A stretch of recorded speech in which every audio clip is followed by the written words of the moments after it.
Quick question.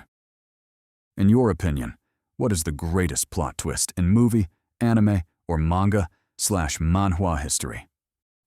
Let me know your answer in the comments below. Anyway, on to the video. Our story begins in Oryu, Incheon, the city of milk, honey, and of course, South Korean porcelain bitches. The otherwise tranquil nightlife is suddenly interrupted by a shrill scream begging for help. A baby had been abducted, and the mother was desperately pleading for anyone willing to step in. Normally, this would be the kind of situation where the masses rallied like crazy, dogpiling the perpetrator. But unfortunately, things were different this time. The villain was a monster, and no one wanted any part of that smoke. Not to mention, the few police officers who tried stepping up had all been clapped and folded like laundry, their corpses still sprawled on the ground. As such, the situation devolved into its current dire state, a monster holding a child hostage while the onlookers were too chicken to do anything about it. Realizing no one was going to step up and stop it, this big-belly, pyramid-head, always-skipping leg day bastard decided to end things and check out early. It drew its hand back, then stabbed for the baby's head with its sharp, dagger-like claws. Blood sputtered in the wake of the attack.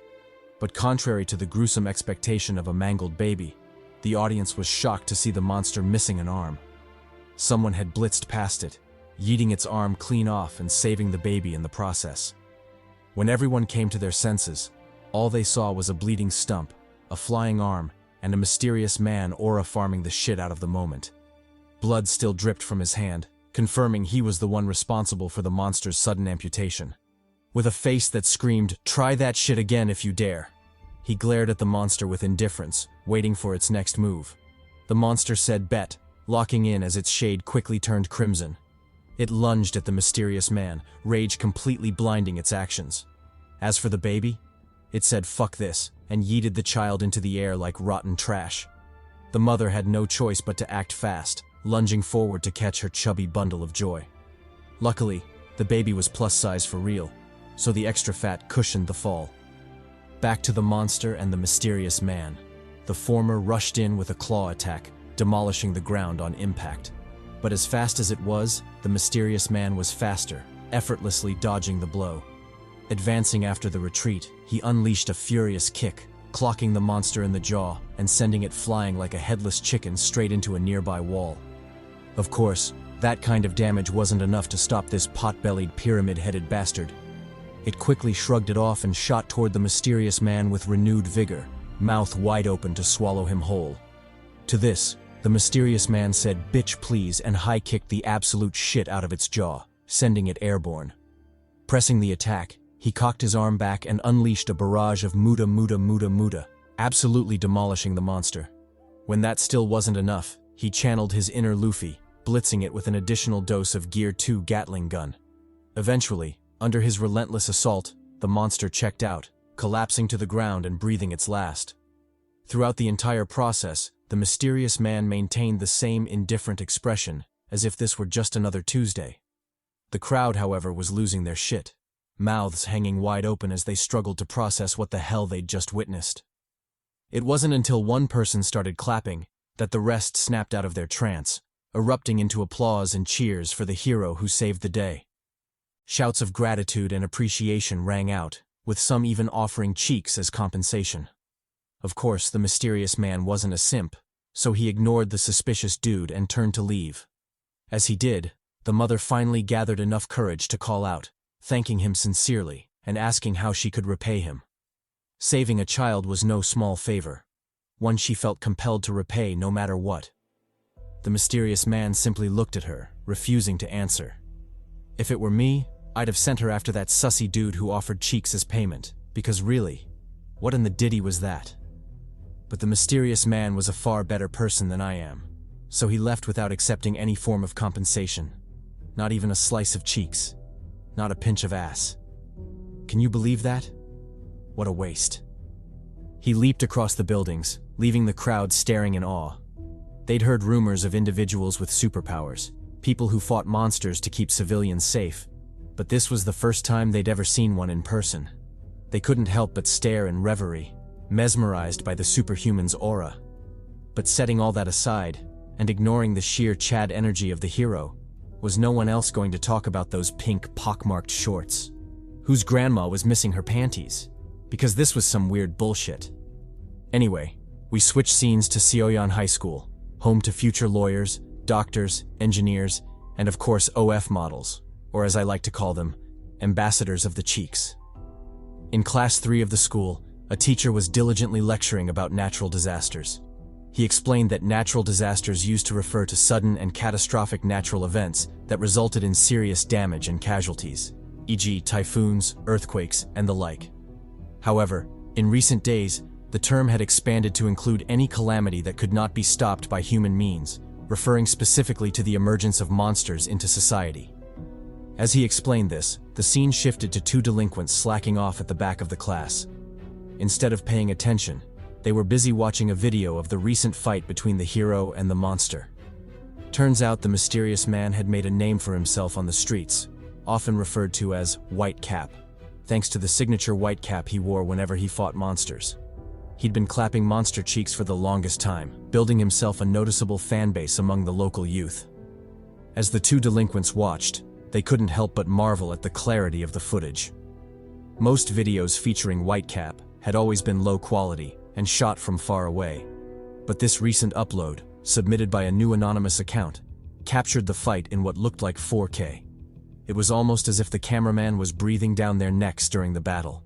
Truly, a wondrous and daring feat. But setting that aside, they were in awe of Whitecap's sheer prowess, easily demolishing his enemy, especially that kick to the jaw. You'd think they were mortal enemies or something. Or worse, maybe the monster commented on his granny panties and he was venting his rage.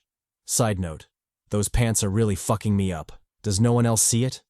Moving on, the 2 bastards continued scrolling through the comments, flaming anyone who posted nonsense. They kept this up until they finally drew the teacher's attention. Just as he was about to call them out, an alarm suddenly blared, announcing an emergency. A monster, or rather, a Xenoterran, had been spotted near the port of Incheon, and all citizens were advised to stay clear of the area. Additionally, all nearby schools were ordered to close immediately, with students instructed to return home as quickly as possible. Upon hearing this, the students erupted into cheers. Sure, monster attacks were scary, but did they really compare to staying in school all day? Learning calculus and all that bullshit? They were better off shooting hoops at the court, or even taking their chances with the monster. For the lucky few, they could sneak off and get some cheeks on the side.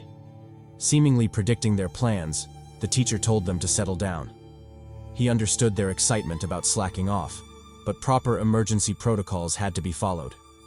They were to exit the premises in an orderly fashion and head straight home. As for those planning a little slide-in on the way, all he could say was that maidens were living volcanoes these days, so they'd better not get burned. And if they did get burned, they'd better make sure she was a baddie, not one of the wildebeests some of you have been picking up. Yes, I'm talking to you. Back to the students. They joyfully exited the classroom. This continued until the panel focused on 2 in particular, a maiden lost in thought and a dude sleeping beside her. From the maiden's perspective, we learned a bit more about the monster calamity. A few years ago, the first monster appeared in Gangneung, laying waste to the city and killing over 70 people. Since then, monster attacks had become increasingly frequent, with the last one occurring just over a week ago. Now, with this latest alarm, it meant another attack was underway, an alarming increase in frequency. Sighing at the grim situation, she turned her head and finally noticed the dude sleeping beside her. Puzzled, she wondered how he could sleep through such a blaring alarm, especially since he seemed to be enjoying it, judging by his audible mumbling. She reached out to wake him, but was beaten to it when his phone rang.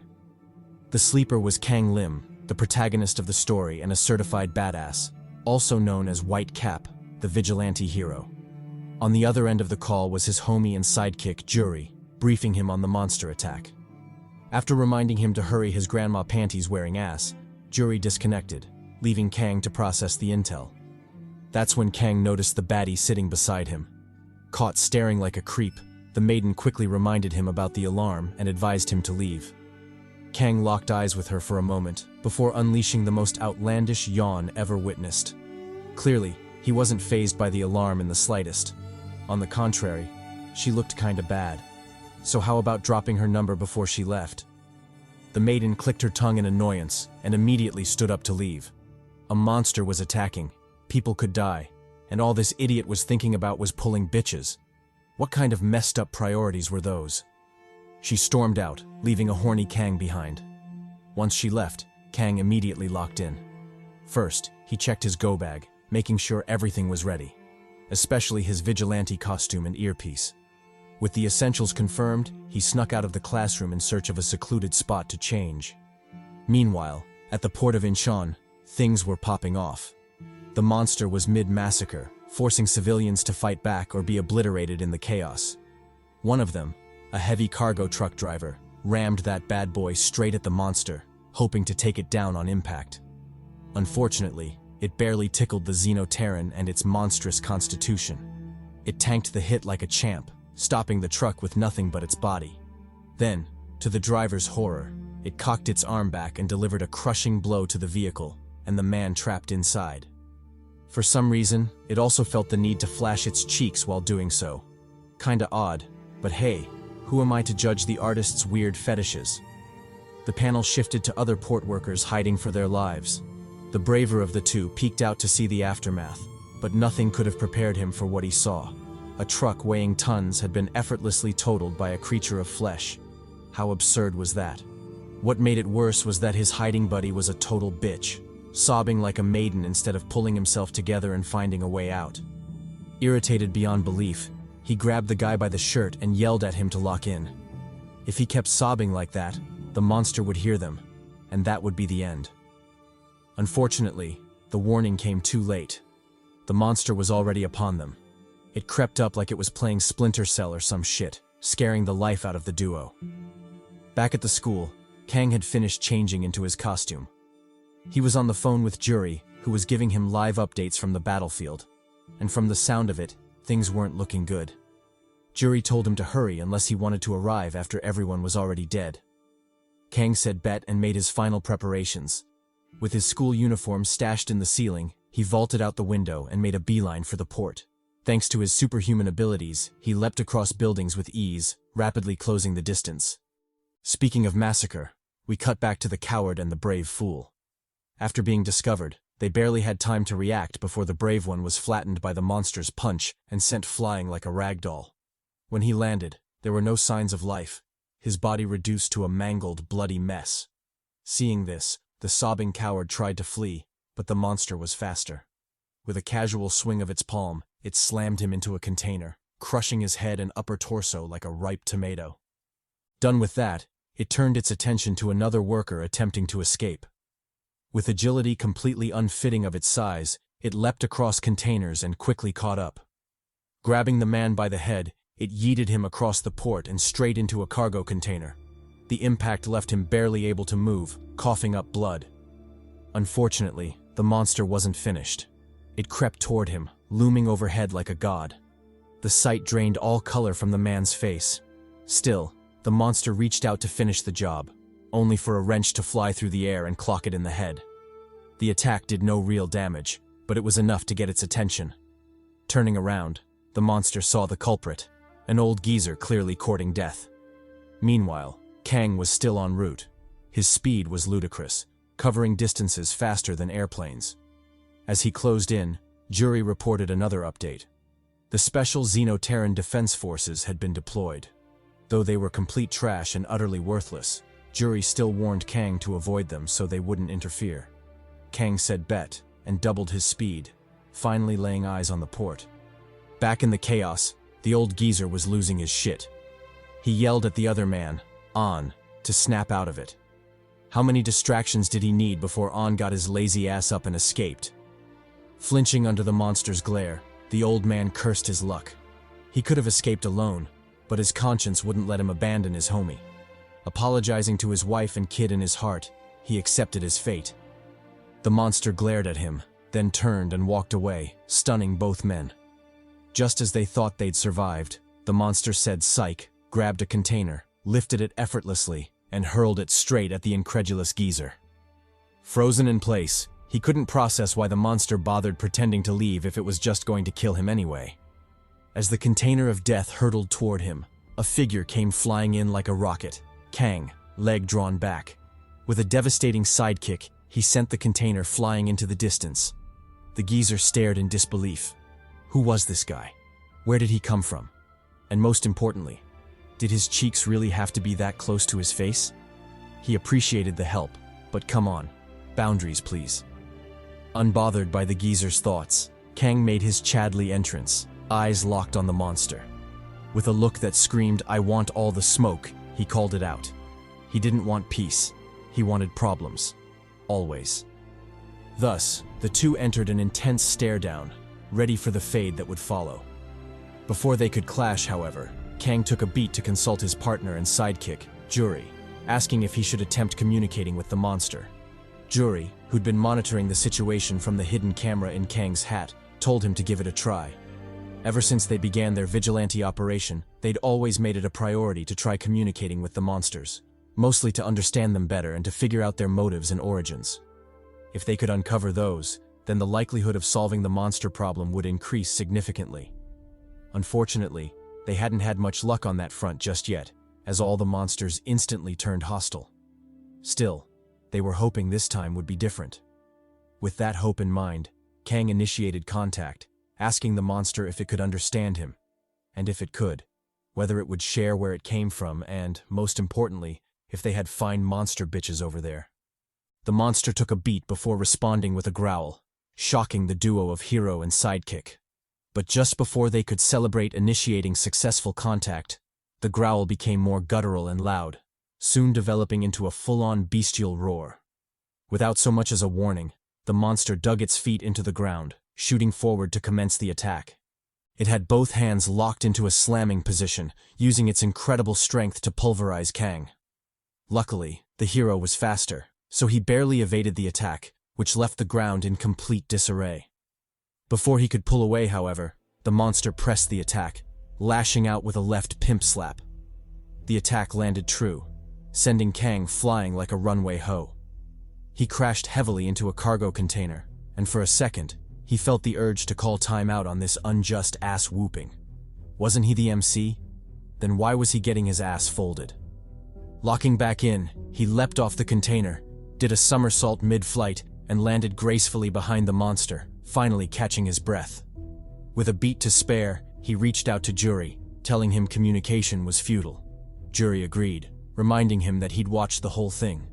But that aside, why was he letting the monster do him like that? He was practically getting bitch-slapped out there. Couldn't he lock in?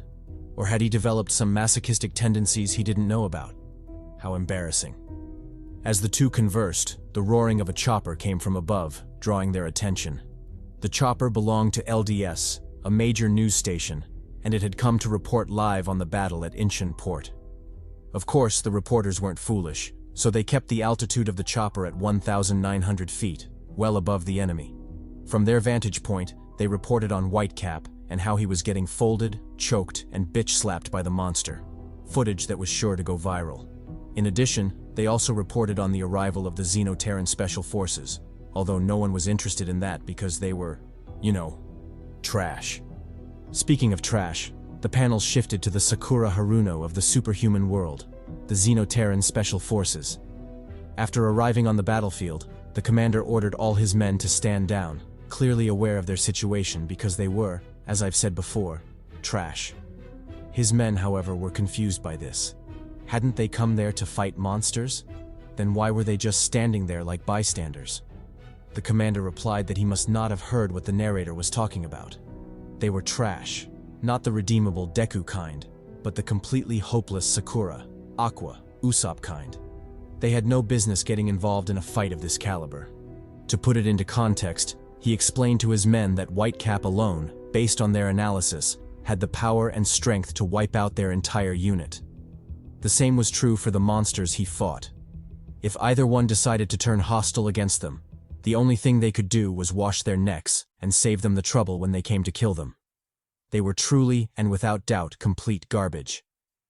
Incredulous, one soldier looked at his commander oddly. If that was the case, then why the hell were they even there? The commander replied that first, it was for comedic relief for the homie NotNPC as he did this narration. Second, not all trash was useless trash. Just because they were lacking didn't mean they couldn't contribute to the situation. He said this while referring to the unit hidden in the van, their so-called Plan B. Back to the news report and Whitecap's clash with the monster. The whole ordeal was being broadcast live, meaning everyone at home and in the streets could see the fight. This included the baddie from before, who could very well be a waifu based on how much screen time she was getting. The same was true for the delinquents at school, who could possibly play a major role in the story as well. Now back to the actual fight. After tangling with the monster for a while and getting his cheeks clapped on every occasion, Kang finally put some distance between them. He was hoping to regroup and counterattack, but a left cross from the monster foiled his plans, forcing him to dodge pathetically. Rebounding off the cargo container, he shot toward the monster, opting to switch from defense to offense. His momentum was incredible, a hand cocked back to deliver a devastating punch. However, the monster hit him with a curveball. Just as he was ready to release that arm rocket, the monster shot out its tongue, catching Kang completely off guard. Thanks to his superb reflexes, he barely avoided the blow, though the move left him off balance, giving the monster a perfect opening to counterattack.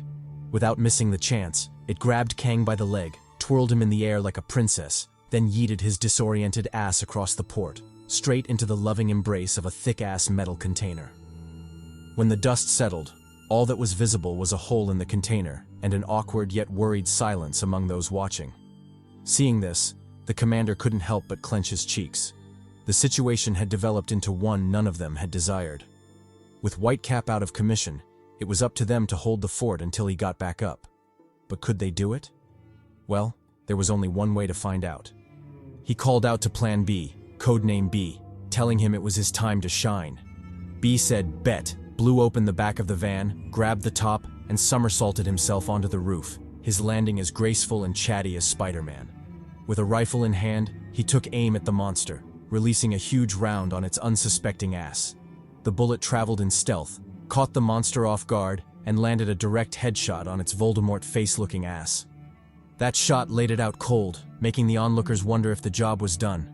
But before they could celebrate, the monster spanked the ground, using the rebound to slowly rise back up. Under the onlookers' incredulous gazes, its cheeks slowly turning crimson, it glared at the commander, seemingly asking, "Who shot that fucking bullet?" To this, the commander almost shit his pants. B, on the other hand, cocked another hot one into the chamber, let it fly, and landed another headshot on the monster. Regrettably, it tanked that one as well, seemingly unfazed by the bullets. Relentless, B continued chambering rounds and firing them, each one landing squarely on the monster's head. However, despite the huge caliber, armor-piercing rounds, and excellent marksmanship, the monster tanked all the bullets like they were nothing, steadily closing the distance. When it tanked the last shot, already close enough to initiate its counterattack, its aggressive momentum was suddenly interrupted by a shift in the air. Something wasn't right, and B sensed it as well. They both collectively turned toward the disturbance, the source of the unsettling aura they were feeling. The cargo container Kang had been thrown into. To their shock, a series of clanging sounds echoed, proving that someone was clawing their way out. Before long, Kang emerged, his face partially hidden in the shadows. A striking visual indeed. But contrary to the pissed-off state one might expect, he was surprisingly chill, almost as if he hadn't been bitch-slapped into a container just minutes ago. His main concern was that he'd avoided landing in the ocean, rather than the severe embarrassment of getting tossed around like a ragdoll. Seeing that he was fine, Jury finally heaved a sigh of relief. He told Kang to forget about initiating contact. The monster clearly had no intention of cooperating, or it simply lacked the ability to do so. Moving forward, the only thing that should be speaking was his hands as he fed it that left-right, "Good night." Kang said bet and locked in, his aura suddenly growing intense. He marched up to the monster, his killing intent overwhelming.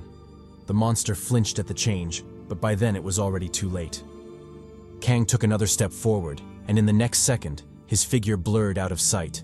When he reappeared, he was already above the monster, his leg whipping down in a nasty axe kick. Without any surprises, the kick landed, caving the monster's head in up to the jaw.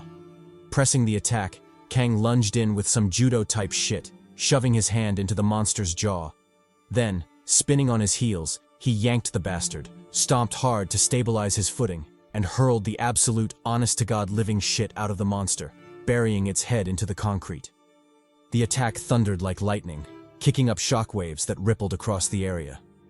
Even the special forces and the news chopper weren't spared, as both scrambled to avoid being swept away by the pressure.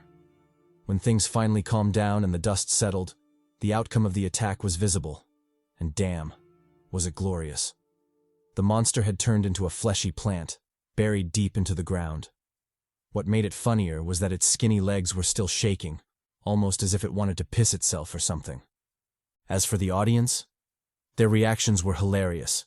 Several baddies felt their panties drop, an involuntary reaction to such manly dominance.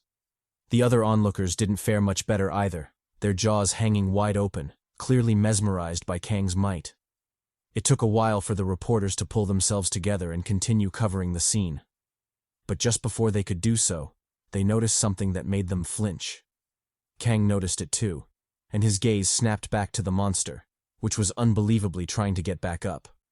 The bastard wasn't dead just yet. It dug its head out of the rubble, glaring at Kang with undisguised fury. But before it could act on that hate, its body gave out, and it crashed back to the ground, unable to rise again. Seeing this, Jury finally heaved a sigh of relief. For a second, he'd thought the monster was back for round 2. Kang replied that he didn't mind, whether it was round 2, 3, or even 6. If the monster got up again, he'd gladly feed it the fade.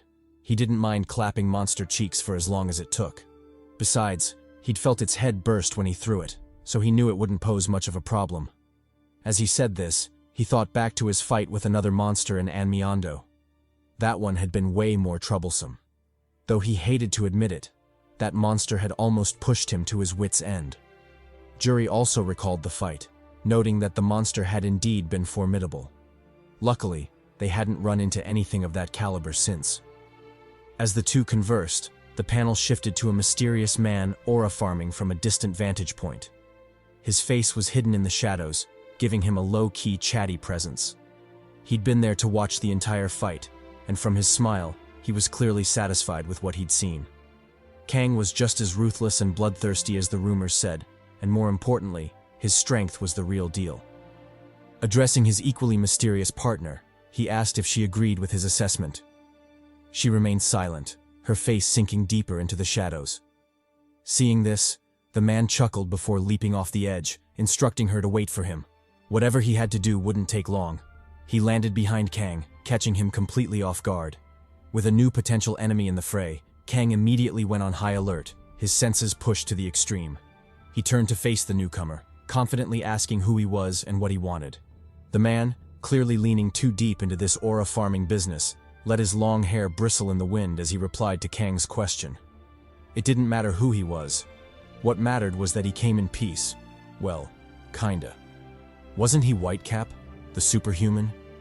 They had a lot to discuss. He said this while flashing the creepiest smile imaginable. Damn. Walking closer, he closed the distance between himself and Kang, alarming Jury, who warned him to be careful. Additionally, he couldn't help but wonder where the mysterious yet sketchy man had come from.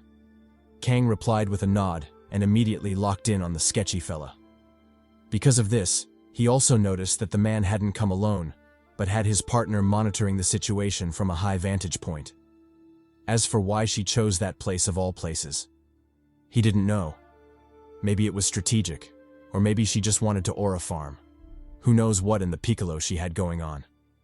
Either way, he alerted Jury, warning him of the potential threat and telling him to keep an eye on her. Meanwhile, on the reporter's side, they were just as taken aback as Kang was by the situation. Just a few seconds ago, they were reporting on the glorious battle between Kang and the Xenoterran, only for the subsequent events to catch them completely off guard. Regardless, they were always ready for juicy scoops, so they locked in on the potential altercation, focusing all their cameras on the duo. Though they couldn't make out what was being discussed because of the distance, they gleaned enough from the tense atmosphere to know that things weren't right, and reported the same to the curious audience watching intently.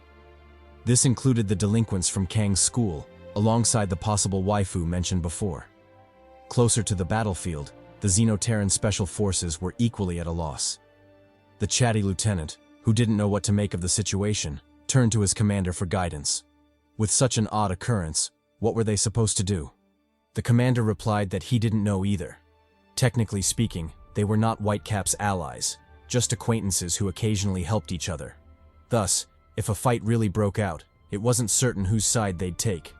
Regardless, he told his men to get ready. However the situation played out next, they'd handle it as it came. Whether that meant retreating and letting the two battle it out, or assisting Whitecap in fighting the enemy.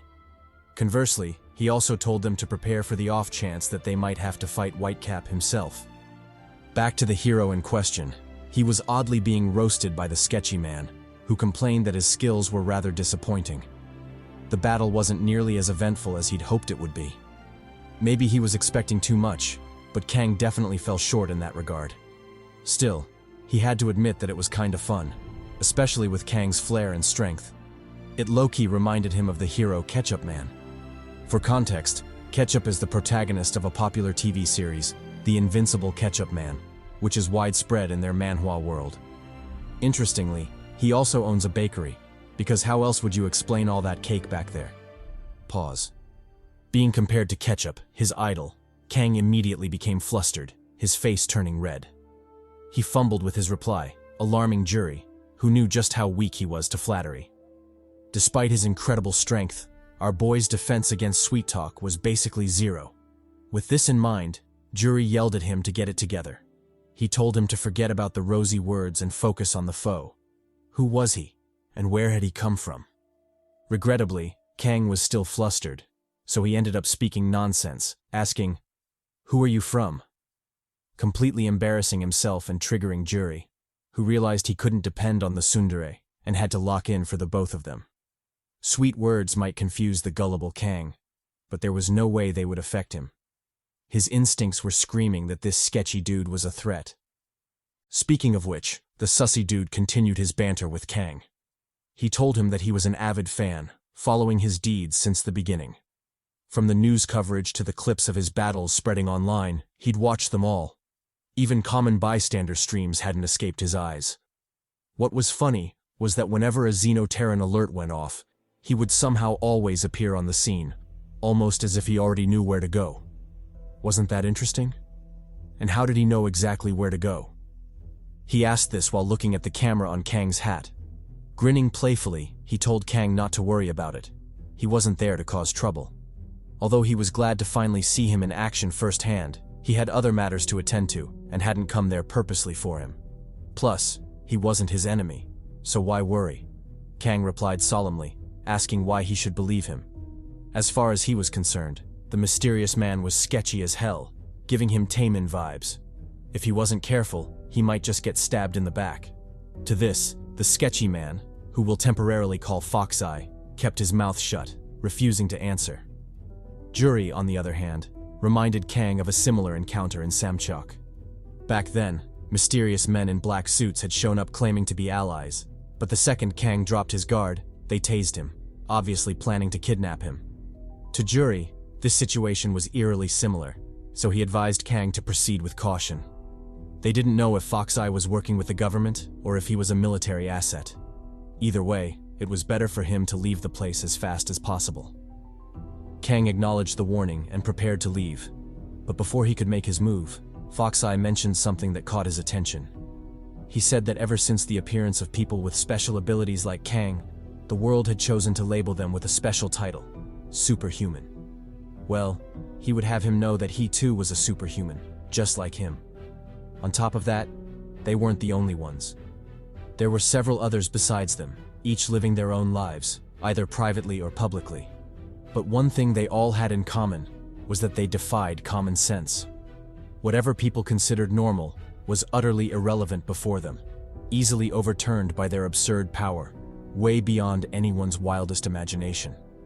Hearing this, Kang was surprised, but Jury easily accepted it, having already suspected as much. He'd heard rumors of 2 superhumans in America and Europe, so this news didn't come as much of a surprise. Even so, as far as he knew, Kang was the only superhuman in Korea, so where had this bastard crawled out from? Speaking of America, the scene switched over to an unidentified city somewhere in the country. In a secret base giving off Batcave vibes, an operator was watching the scene from Korea live. Although he was equally confused about the developments, he couldn't help but point out that Foxeye seemed suspicious as fuck. Addressing the person behind him, he asked what they thought. The figure, who turned out to be female, or rather, she-male, replied that she wasn't sure, but one thing was definitely clear. The one with the long hair was creepy as hell. Plus, she couldn't shake the feeling that she knew him from somewhere. Leaning closer, she asked the operator if they could get audio from the conversation. The operator replied that it was impossible. Although he was also curious, the feed wasn't picking up what they were saying. Elsewhere in Scotland, inside a Burger King, plagiarized from Burger King, the same scene from Korea was being broadcast live. Among those watching was a chubby queen, whom I'm assuming will be important to the story later on. Right now, however, her friend urged her to hurry up, or they'd miss their Justin Bieber concert. It's strange that such a geezer is still excited by such things. But hey, who am I to judge? Meanwhile, in Moscow, a similar scene was playing out. Two men were glued to the screen, watching the broadcast from Korea with fervent gazes. Although they were just as clueless as everyone else about Foxeye's origins, they unanimously agreed that he was rather unsettling, a true sore to look at. Which is honestly hilarious, because it's like the pot calling the kettle black. Don't these bastards own a mirror? Anyway, back to Incheon, Korea. Having recovered from the shock, Kang told Foxeye that he didn't care. Whether he was a superhuman or not had nothing to do with him, so he should just leave him alone. He said this while turning around, clearly intending to leave. To this, Foxeye laughed awkwardly, asking why he was in such a hurry. Hadn't he said they had a lot to discuss? Fine. If he was unwilling to listen right now, then they'd just have to continue the conversation later, probably when he dropped by his school for a chat. Hearing this, Kang immediately stopped, a shiver running down his spine. He turned to look at Foxeye, disbelief etched on his face. Foxeye smirked smugly, asking why he was so shocked. Could it be because he knew who he was when he wasn't out here playing hero? That he was just another regular high school kid? Come on. It wasn't that hard to figure out, was it? Flabbergasted, both Kang and Jury stayed silent, too stunned to speak. They thought they'd been careful in hiding the truth, so how had this bastard known? Foxeye told them not to overthink it. He had his own ways. Plus, they shouldn't worry. Their secret was safe with him. No other soul apart from the three of them would know that Whitecap was a teenager still in school, and that acting as his sidekick was Jury, a maidenless virgin with red hair. He would definitely not tell a soul. But since they were already on the topic, could he take a moment to mention how impressive Jury was? He was aware that Jury was the true mastermind of the team, designing both the mask and the gear. Not to mention, Kang's quick response to monster attacks was credited to him as well. It would be a lie if he said he wasn't jealous. With that said, was it inappropriate to confess that he'd lost count of the number of times he'd stopped himself from outright kidnapping him and forcing him to be part of his team? It took more willpower than either of them could imagine.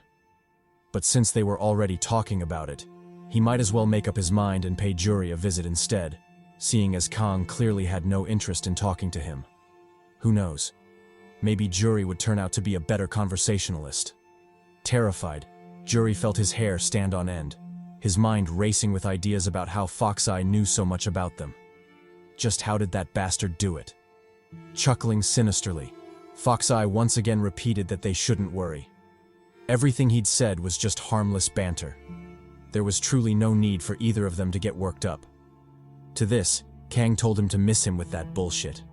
If he genuinely believed Foxeye meant no harm, then he'd spent his life living in vain. Fine. Since he was asking for smoke, purposely taunting him with sarcastic remarks, they'd just have to settle this right then and there. He told Foxeye to prepare himself. Things were about to get real. Realizing things were spiraling out of control, Jury tried to talk him out of it, warning him that it was a trap. However, Kang was too frustrated to listen. As far as he was concerned, any threat to Jury, his only family, couldn't be allowed to live. He had to make sure Foxeye died that day. Facing his murderous intent, Foxeye laughed even louder, clearly unfazed by the pressure. He told Kang that he truly didn't wish to fight him, and that peaceful correspondence was still possible between them. However, if he chose the path of smoke, then smoke he shall get. Literally. His aura suddenly changed. manifesting as thick wisps of inky smoke.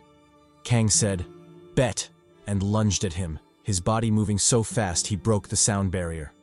Still unfazed, Fox-Eye tracked his movements, his demeanor screaming that this would be lightweight. Everyone else, however, was beyond shocked, wondering how things had spiraled to this point. Ignoring their concerns, Kang shot forward, launching himself at Fox-Eye with a Superman punch. Fox-Eye responded leisurely, raising his arm to block with a palm strike. This completely stopped Kang's attack, leaving not just him, but Juri absolutely flabbergasted. Relentless, Kang pressed the attack, yanking his hand back to counter with a backhand swing. However, Fox-Eye dodged that too, nimbly jumping aside to evade the strike. Then, in a move that left everyone watching incredulous, he literally, and I'm not joking, landed on his arm, using his hand as a perch. With a tone bleeding contempt, he asked Kang if that was all he had, because it sure felt like he wasn't trying at all. Damn. Then, with even more graceful and nimble movements, he leapt off Kang's arm, somersaulted thrice mid-air, and landed a short distance away, all because he could. Still maintaining the contempt bleeding through his lips, he told Kang to take the fight seriously if he hoped to even stand a chance against him. Such half-hearted attacks wouldn't get him anywhere, if not straight to an early grave. Besides, courtesy and sympathy had no place on a real battlefield, so what the hell was he even doing? Growing more stern, he told Kang to remember what he'd said before. He too was a superhuman. So if Kang decided to go down this route, to seek him out for some fade, he'd better be prepared to give it everything he had. Otherwise, the only thing promised to him would be death. He said this while releasing an intense, bone-chilling aura, proving that he meant every word. Kang wanted to respond, but Fox-Eye cut in again. He told Kang to think it over carefully. Apart from the fight between them, he also had to consider the bigger picture. If they truly fought each other, there would be nothing left of this place. Everything and everyone around them would be dragged into the conflict, so he'd better think carefully before making his next move. As for himself, he was down for whatever, so Kang could bring it on any time. Kang took a moment to think and realized that what Fox-Eye said made sense. In addition, Juri whispered in his ear, encouraging him to handle the situation more delicately. He explained that the cost-benefit ratio of fighting Fox-Eye right now wasn't worth it. First, they knew nothing about him. Second, everything and everyone around them would indeed be implicated, and Kang wouldn't want that. And finally, and most importantly, Kang had never faced another superhuman before. Who knew how things would go? Judging by how easily Fox-Eye had humbled him moments ago, fighting definitely wasn't the way to go. Seeing Kang hesitate, Fox-Eye chimed in again, his relaxed demeanor returning. He told Kang he'd made the right choice. A battle between them wouldn't have benefited anyone, especially Kang. Then, with the same nonchalance he'd had upon arriving, he briskly turned to leave, informing Kang that they'd meet again. As for their earlier conversation, they'd wrap that up at their next meeting as well. Kang studied him for a moment before calling out, telling him to wait. With a face that screamed, "I won't settle for this," he asked for Fox-Eye's name. If he couldn't even leave that behind, then he might as well buckle up for a brawl, because there was no way Kang was letting him walk away. To show his sincerity and goodwill, he introduced himself first, saying that he was Kang Lim. Fox-Eye smiled at the taunt before responding, stating that his name was Nanki. As for his other details, Kang would have to earn that information. Then he turned around and left, regrouping with his partner, who was revealed to be Danyang. Seeing through his brave facade, Danyang asked to take a look at his arm. Turns out Kang's attack wasn't as useless as it seemed. He'd actually dealt significant damage to Nanki, enough to leave a bruise. Puzzlingly, Nanki had opted to keep it hidden until Danyang exposed him. Responding with the same carefree smile, he told her not to worry about it. It was just a small bruise. He'd be golden in no time. But that aside, it was about time they left the place. Danyang nodded, and the two vanished, teleporting directly from the port. This left Kang, Juri, and everyone watching completely flabbergasted. Partly because they'd never imagined such sci-fi abilities actually existed, but mostly because the altercation ended far too anticlimactically for their taste. For example, the group watching from the States openly expressed their dissatisfaction, saying they'd been hoping for some fun shit to happen. But with an ending like that, How could anyone feel satisfied? The same vibe was true for the party in Moscow. One of them outright cursed Foxeye. He'd arrived with such swagger, so how could he just leave like that? His partner replied that it was the logical thing to do. If they'd fought, the battle would have implicated everyone, possibly leveling the entire port. From that perspective, not fighting was indeed the right choice. The brawny man replied that he understood the logic, but damn it, that didn't mean he liked it. Plus, wasn't it more fun when things went to shit? A little chaos never hurt anyone. Shifting back to the port, Kang was just about to leave when voices called out for him to stop. It was the old geezer and his man, who had come to express their gratitude in person. Without Kang, they would have definitely died there, so a sincere thank you was the least they could offer. Kang said, "Bet," rejected the old man's invitation to lunch, and swiftly departed, crushing the concrete as he leapt away. His silhouette soon became a fleeting blur, shooting into the distance amidst the Special Forces' awe.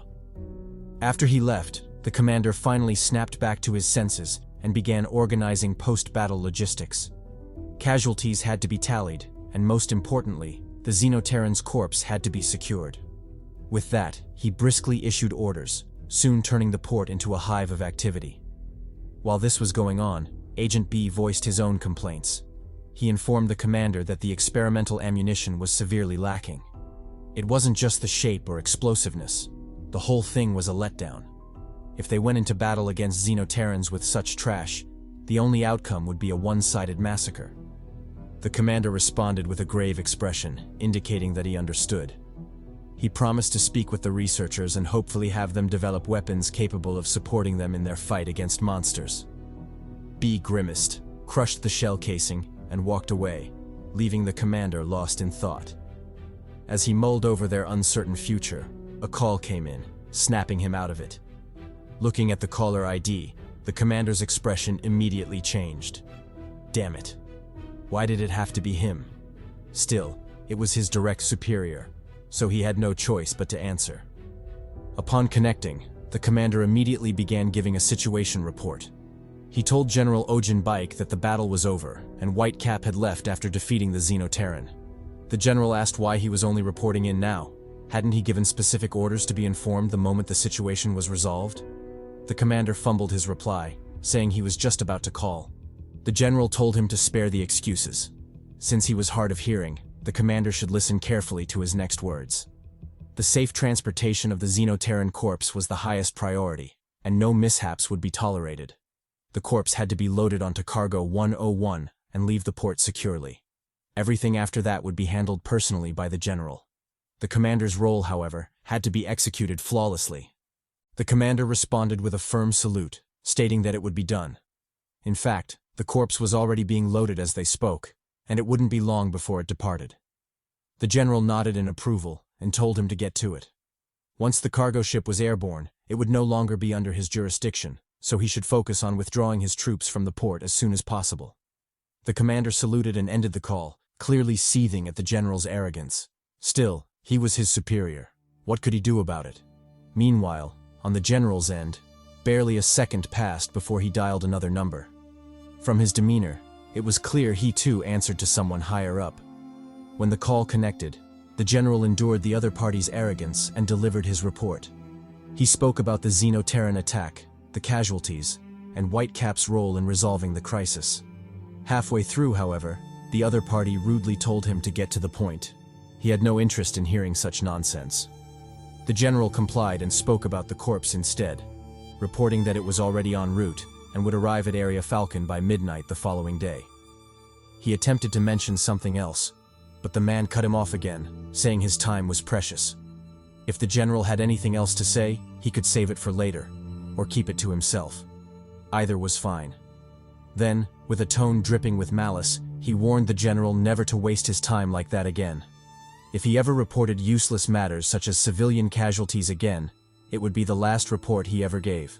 His time was too valuable to be spent on such things.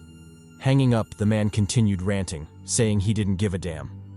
Why should he care about a few nobodies dying? It was bad enough he had to give this goddamn speech, and to a room full of vermin no less. Coughing to steady himself, the mysterious man walked onto the stage amid cheers and applause. Behind him hung a banner proclaiming hope for the new generation, giving the scene a deeply ironic twist. The bastard, the same man who didn't give a damn about civilian lives, was a politician. Ironically, he was widely proclaimed to be the beacon of hope for the new generation, the man destined to lead the country into an age of peace and innovation. What a joke. His name was Gerald Marcus. Back at the port, the cargo ship finished loading and took off, disappearing into the distance soon after. As it left, the lieutenant couldn't help but ask the commander what kind of ship it was, and why there was so much secrecy surrounding it. The commander replied that he didn't know, and that such intel wasn't meant for the likes of them anyway. Sometimes, the less you knew, the better. At the same time, Nanki and Danyang, hidden nearby, watched the cargo ship depart. It turned out their true objective at the port hadn't been to fight Kang at all, but to track the ship, or more specifically, the Xenoterran corpse and the mysterious Area Falcon it was being transported to. Did someone say super soldier secret research? Switching scenes, we're taken to an intense battlefield. In the fight, Ketchup Man, the hero with straight hands, chokes the shit out of a villain, giving him the undisputed, undefeated, gender-neutral treatment of the world, the Wayne Brady special, choke a bitch. He yokes the bastard by the neck, warning him that he'll only ask his question one last time. Where the hell was his master, Sherlock? Where was that rat, brainiac wannabe bastard hiding right now so he could kill him himself? The villain, who's being choked so hard he's literally frothing at the mouth, mumbles that he can't breathe, let alone speak. How does he expect him to snitch if he can't even open his mouth? Mistaking his silence for defiance, Ketchupman tells him fine. Since he's decided to stay loyal to that fiend, he'll just have to run him the same fate he'd prepared for Sherlock. He cocks his hand back, preparing to give the poor fool the yeeting of his life. To this, the villain screams for him to hold the fuck up. He'll talk. Matter of fact, he wants nothing more than to snitch right now. The spirit of snitching is high in him, but goddammit, can he at least release his neck so he can snitch? How is he supposed to work under such circumstances? Unfortunately for the villain, his words would never reach Ketchup Man because the hero had him in a chokehold, and all his grievances were shouted in his mind, never to be heard out loud. Thus, without much suspense and still believing the villain was being defiant, Ketchup Man yeets him to the ground, where he crashes with a miserable groan and a cloud of dust. Feeling that blow was insufficient, the brute hero dives after the villain, cocking his hand back for his signature technique, the invincible ketchup smash. An all-inclusive, gender-neutral smash to the gut, rocking the villain's shit and leveling the ground beneath him amidst his pitiful screams. Exhaling a breath of turbid air, Ketchupman tells the whimpering villain to toughen up. Why is he screaming so much when he's barely used a fraction of his power in that punch? Is he just weak, or is he pretending? Regardless, he makes it clear that it has no impact on him. If he decides to feed him Fade, he'll definitely do so. But lucky for him, he's feeling rather benevolent right now, so he'll let him go, on the condition that he passes a message to Sherlock. He tells the villain to inform his master that he's the guardian of Earth, and no one, and he means no one, will threaten it as long as he's alive. Meanwhile, as Ketchupman dishes out his vigilante, Batman-like justice, a crowd of onlookers is attracted to the commotion and quickly gathers around. They say a bunch of glazing things about the hero, some even making it slightly suspect with their zesty remarks. Nevertheless, it's obvious they truly admire him and genuinely appreciate his crime-fighting deeds. It's not only them, even the reporters who show up afterward proceed to glaze Ketchup Man, reporting on his glorious fight and embellishing his feats by saying he defeated the enemy in an instant, whooping him so badly the bastard almost cried out for his mommy. Speaking of which, Ketchup Man was indeed blitzing the shit out of the villain. He hits him with JoJo's Muda Muda, forcing the villain to cry out in pain and protest. Didn't he say he'd release him? Then what the hell was this shit? Still hitting him, Ketchup Man replies that he's changed his mind. Just like he can decide to be a villain, he too can decide to run him this Fade and speak to his face directly, with his fists, of course. Done with his Gotham justice, Ketchup Man rises to the crowd's cheers, his face a mask of competence and savagery. With the cheers as a backdrop, he strikes a pose, flaunting his bubble butt and physique straight out of a gooner's wet dream. As this happens, the reporters continue to glaze him, calling him Earth's mightiest hero, and the one who will protect them from any evil that comes. It's also during this time that we learn the recent events weren't real at all, but scenes from the popular TV show, the invincible ketchup man. And watching this show is the fanboy Kang Lim, nestled before the TV, with his sidekick Jury sleeping carelessly behind him. Startled by the commotion, a grumpy Jury wakes up to find Kang up to his shenanigans again. He asks why he's watching TV instead of resting like he ought to. Isn't he tired from his earlier fight? Kang, nursing an obvious puffy face and bloated eye, replies that he has no other choice. He's truly addicted to the show. As long as it airs, he has to watch it, even if the sky is falling. That aside, he encourages Jury to watch the latest episode, saying it was epic. He then proceeds to go into more detail, forcing Jury to tell him to shut up lest he spoil the entire plot. Realizing his oversight, Kang shuts his mouth and focuses on something else, specifically how Nanki had compared him to Ketchup Man, his idol. This makes his face hot, and he can't help but blush at the thought. Jury ignores his fanboy friend and heads back to sleep. Remembering something, he asks Kang why he's still there. Doesn't he have to go to school? Or is he fanboying so hard he's forgotten that school isn't closed today? Startled, Kang shoots to his feet, his silhouette disappearing from the room soon after.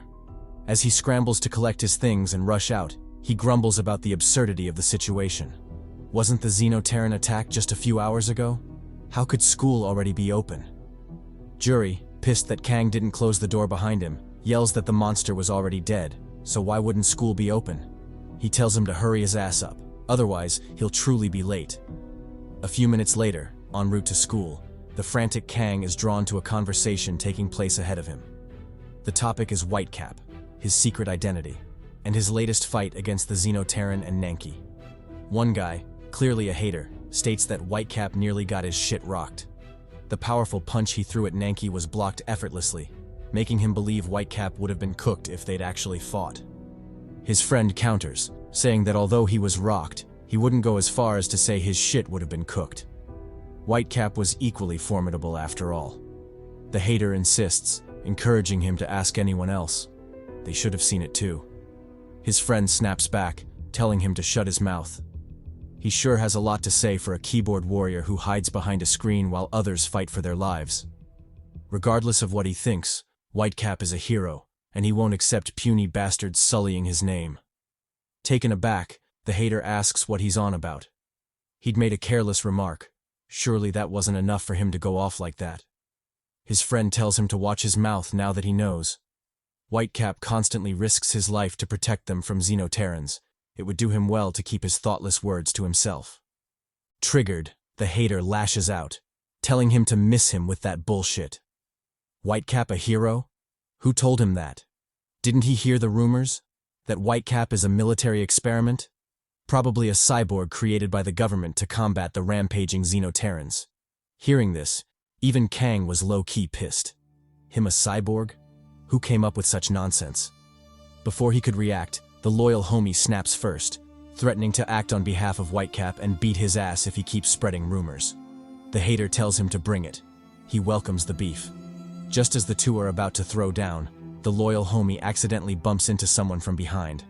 The duo freezes the moment they realize who it is. A Goliath-looking bastard with a face only a mother could love. Taik Chue. Terrified, they rush to apologize, wishing they could escape before the psycho lost his shit. Unfortunately, Choi has no intention of letting them go so easily. He blocks them, asking if they have a death wish. Are they really that eager to die this early in the morning? His gaze flicks sideways, landing on Kang watching the spectacle. Instantly enraged, he calls him out, asking what the hell he's looking at. Does he have a similar death wish? If not, he'd better get his ass out of there before he makes him. Kang agrees and turns to leave, whispering a quiet apology. At the same time, Choi decides the trio isn't worth the hassle and turns away, growling at them to watch their surroundings next time. Especially Kang, who, for some reason, pissed him off even more. He warns him to stay clear, or he'll rip his eyes out next time. Choi trudges off, leaving the duo gossiping. One friend explains that Taik Choi is part of the Kundo crew, an up-and-coming gang making waves lately. It started at Mabong Junior High, where their leader, Kundo Park, beat and subjugated the local gangsters, formally taking them under his wing. Since then, the crew has grown exponentially, powerful enough to rival real gangs in Incheon, not just school bullies. For some reason, the whole crew transferred to Seoyeon High, officially taking it over.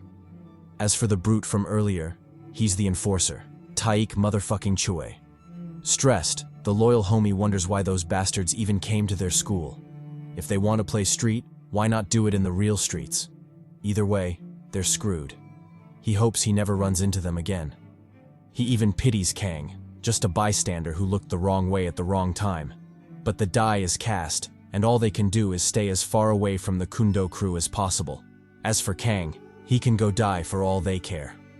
Skipping forward, we arrive at Class 1 to 3 of Seoyeon High. Inside, the baddie from earlier is startled awake by someone calling her name. Still dazed and pissed, her nap was interrupted. Hong snaps at the perpetrator, a caked-up waifu seated in front of her, asking what she wants. The friend, unfazed, tells her to forget that and asks about her face. Why is she so bruised?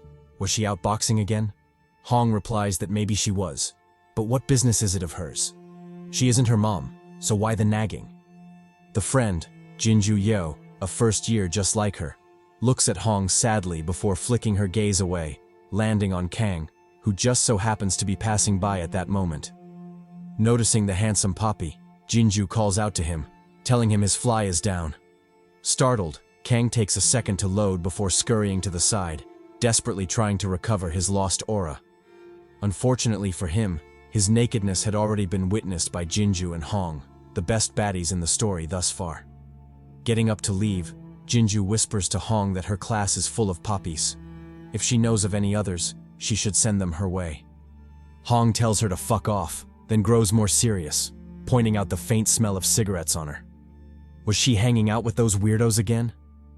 Jinju throws her words right back at her, telling her not to nag so much. She wasn't her mom. Pausing at the entrance, she turns to Hong with a mischievous smile and proposes a deal. She'll stop hanging out with the crew if Hong quits boxing. So, do they have a deal or nah? Hong sighs in defeat, deeming her hopeless. But just as she's about to say her piece, she notices something that catches her attention. Kang still fiddling with his zipper.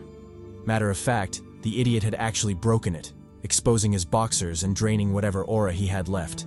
Seeing this, Hong, last name Muhi, snickers, amused, deeming him hopeless too. Meanwhile, somewhere in the Atlantic Ocean, a fishing boat is seen surfing the waves. As it cruises through the water, a silhouette stealthily splashes in pursuit, drawing the captain's attention. Locking onto the bizarre sound, the captain hook-looking bastard zeroes in, wondering what the hell was testing his patience this early in the morning. To his horror, the silhouette flashes beside the boat, casting a huge, ominous shadow in the water. Whatever it was large as hell, and dear old Captain Popeye was in some serious shit. Before that, though, let's flash back to 5 minutes earlier to give more context to the incoming fade. Turns out the Popeye bastard wasn't the only person on the boat. There was also a second fisherman, and of course a cute plushie, which is soon revealed to be a gift for the second fisherman's daughter. He explains that today is his daughter Ruby's birthday, and he bought her the penguin as a gift. The price was dirt cheap, so he feels some type of way about it. But regardless, he knows she'll like it, so that's all that matters. The first fisherman, who I'll call Popeye, replies that Ruby is a princess, and princesses deserve nice things, not dirt cheap dolls bought on the low. The man counters, arguing that the gift isn't as thoughtless as he imagines. He explains that Ruby's dream is to go searching for penguins in Antarctica, so although the gift might be financially convenient, it will still mean a lot to her since it directly relates to her interests. Popeye agrees and shifts the topic, asking when he plans to go see her. He can't possibly be working on his princess's birthday after all. Glasses replies that he'll be leaving soon. The moment his shift ends at lunchtime, he's gone, so Popeye better not come up with some overtime bullshit. If he does, he'll be like the mafia and make him sleep with the fishes. Popeye laughs, replying that he wouldn't do such a thing.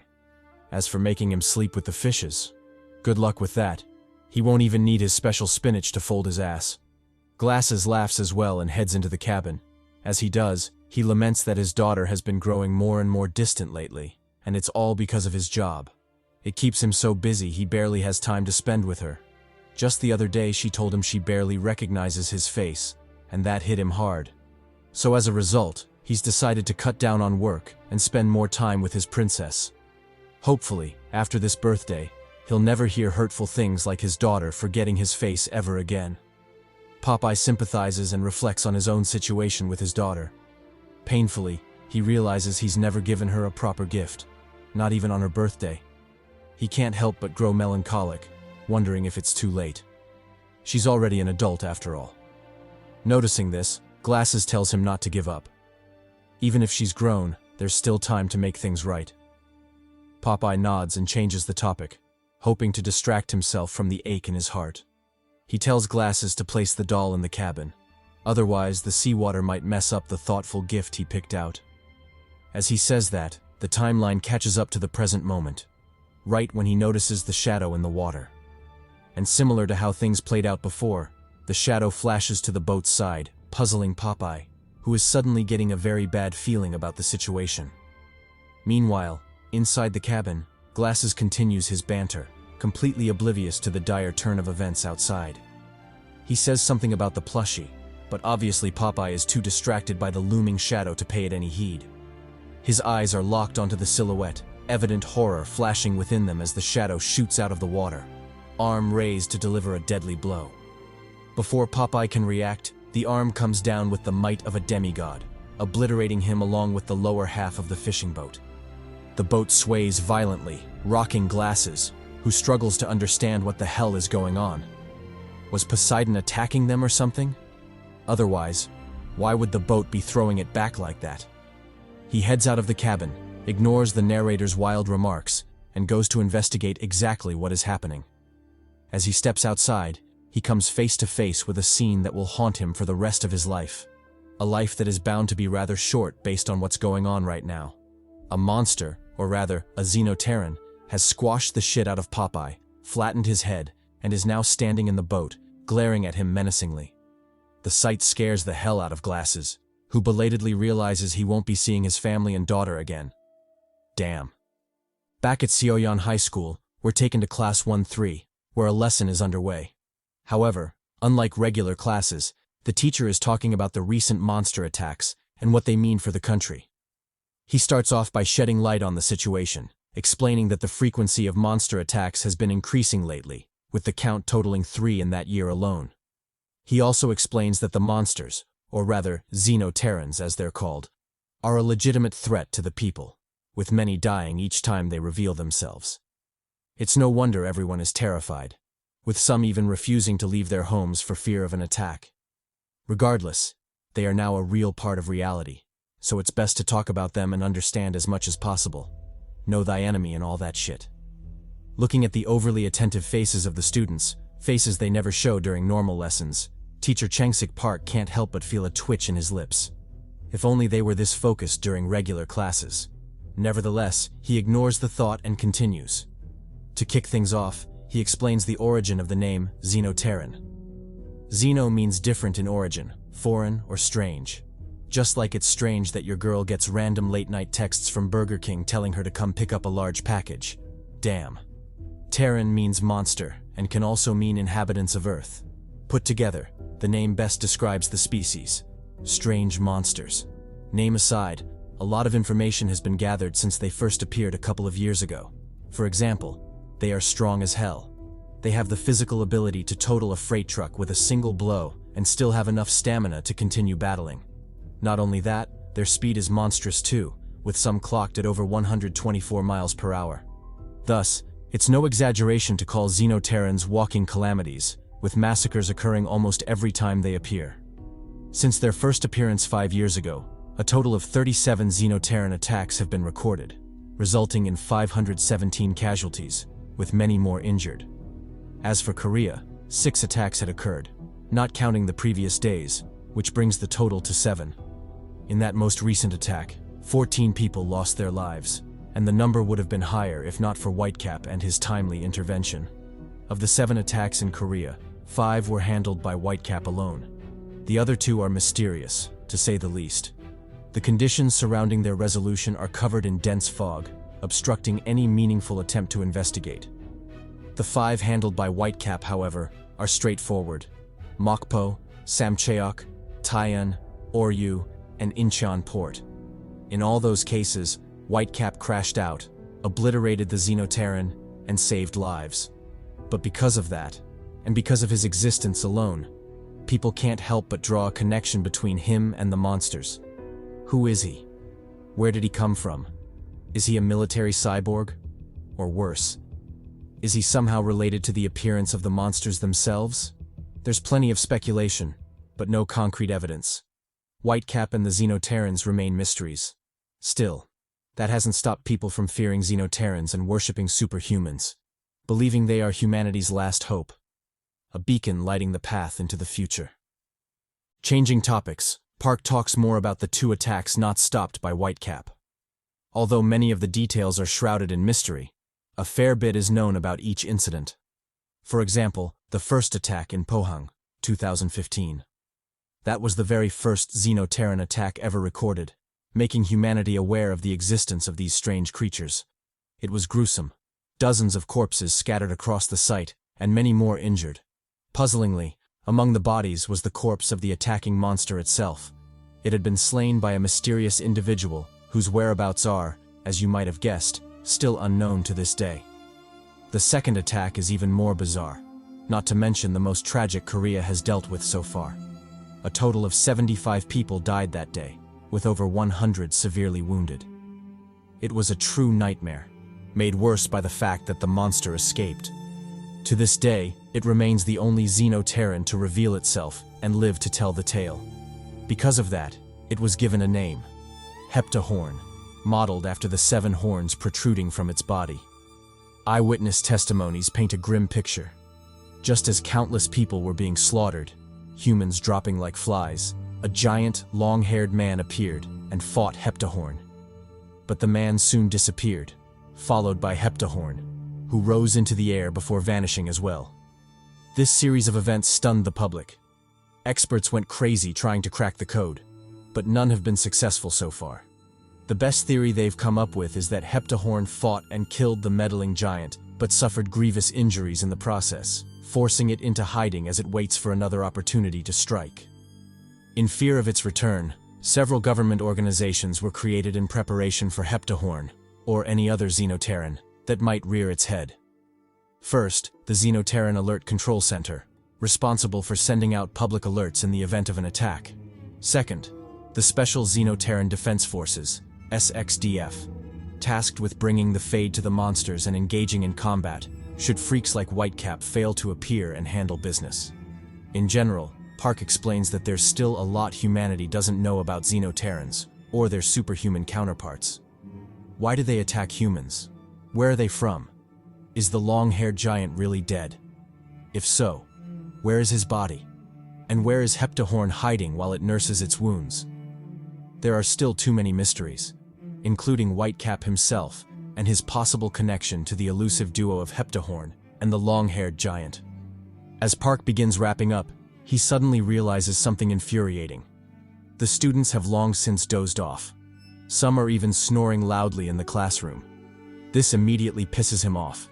He slams his desk and yells at them to wake up, inwardly wondering why he even bothered teaching this in the first place. If he'd known his effort would be wasted like this, he would have chosen a more interesting topic, like how maidens are making generational wealth on OnlyPans, yet no one wants to make the next generation with them. Damn. Regardless, he orders them to wake up and take this seriously. They might think they can slack off because today's topic isn't part of the regular curriculum, but he makes it clear that learning and schoolwork aren't the most important forms of education. What they should truly be concerned about isn't mastering their A's and B's, but developing a profound concern for the future of mankind. Only then can there be hope. Only then can the defenders of tomorrow rise. He advises them not to take things at face value, but to learn how to see beyond what is shown. He goes on a full philosophical rant, but there's no way your boy is narrating all that. Just know he tells them not to obsess over books alone. Go out there, experience life, pull bitches, actually play the game called life. With that, he dismisses the class, telling them he'll see them next time. A while later, Teacher Park is shown driving down the streets, talking to his wife on the phone about their son. From the conversation, it's hinted that it's their son's memorial, and he's heading to meet his wife to honor the memory of their lost child. Struck with grief, he cries silently as memories of his son flash through his mind. From the hints dropped earlier, it's painfully obvious what likely took the boy's life. A monster attack. Damn. R.I.P. to the young homie. Switching back to the Atlantic Ocean, we're taken to Captain Popeye and his crew's perilous situation. After stomping on the spinach-loving bastard's head, the Xenoterran doesn't immediately make a move. Instead, it eyes the man, seemingly asking, "What are you gonna do about it, big boy?" Of course, that's in a manly manner, not the sussy, sultry way you just pictured it, you pervert. Anyway, the man reacts in the only logical way. He says, "Fuck this," and rushes for the radio, clearly intending to call for backup. With a head start on the monster, he yanks the radio, presses the emergency button, and immediately starts ranting into the receiver, calling for anyone who can hear him. But before he can pass on his location and the name of his ship, the monster attacks from behind, slamming his head ruthlessly into the wall. The single blow leaves his face in ruin, his breathing coming out in ragged, heavy gasps. The monster, however, stays unfazed and lifts him up, its massive hand palming the poor bastard's head. It draws him closer, casting its eerie, bizarre eyes onto him. Sensing his impending doom, the man cries bitterly, asking to be spared. He doesn't want to die just yet. He still has a birthday party to attend. He still wants to see his little princess again, goddammit. Unfortunately, the world is cruel, and plot armor can't be wasted on the likes of him, so he inevitably meets his demise, choking, unwilling sobs echoing in the background. Accompanying those sobs is the frantic crackling of the radio. Help had finally reached out. Too bad it came a step too late.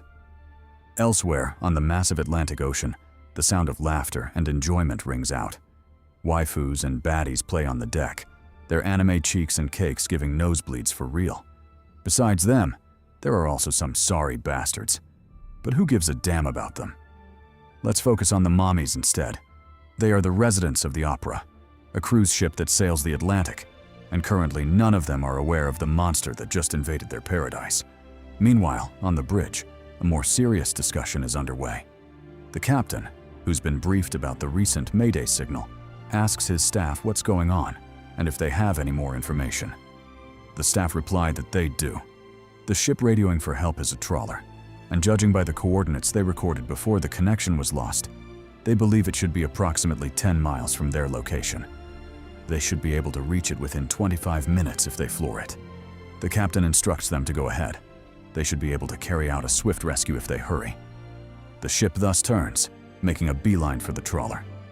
25 minutes later, they arrive at the location, but judging by the mess on the ship, things aren't as simple as they seem. The corpses of both Popeye and his man lie sprawled on the ground, yet an identical man stays standing, beckoning for the cruise ship to approach.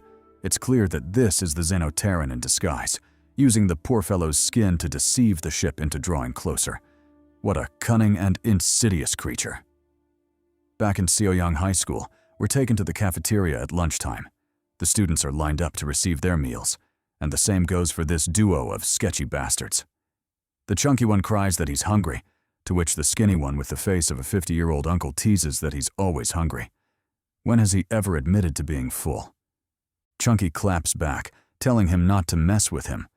Plus, he means it this time. His mother refused to feed him, saying he's gained too much weight. Teen uncle tells him that isn't new news. He's been overweight for ages. It's a miracle his mother hadn't cut his fat ass off earlier. But that aside, is it just him? Or is their class full of ugly bitches? It's as if all the aesthetically challenged ones were rounded up and put in their class.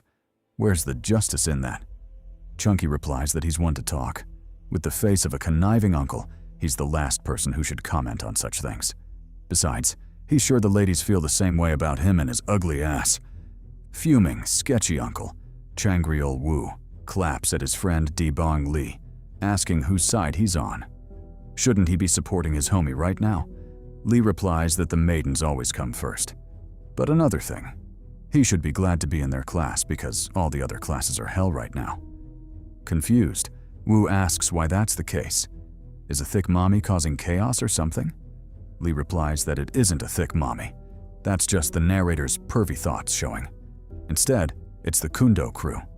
He explains that the Kundo crew are spread across the upper classes, and theirs, class number 3, barely escaped that catastrophe. The only fiend they have to deal with is the cocky bastard behind them, but he isn't worth worrying about. As if reminded, Wu glares at Duke Gungi, a low-level member of the Kundo crew, ranting about how much he hates him. The fool is weak as hell, yet he parades around the school like he owns it. What an insufferable fellow.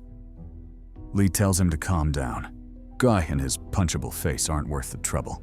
He'd better drop it before the wrong person overhears him. Wu says bet, but then someone else draws his attention. A beast of a man lining up behind Guy, Cheol Quan. With a taunt in his tone, Wu says that Quan could probably humble the Kundo crew. It's a wonder why he hasn't done so already.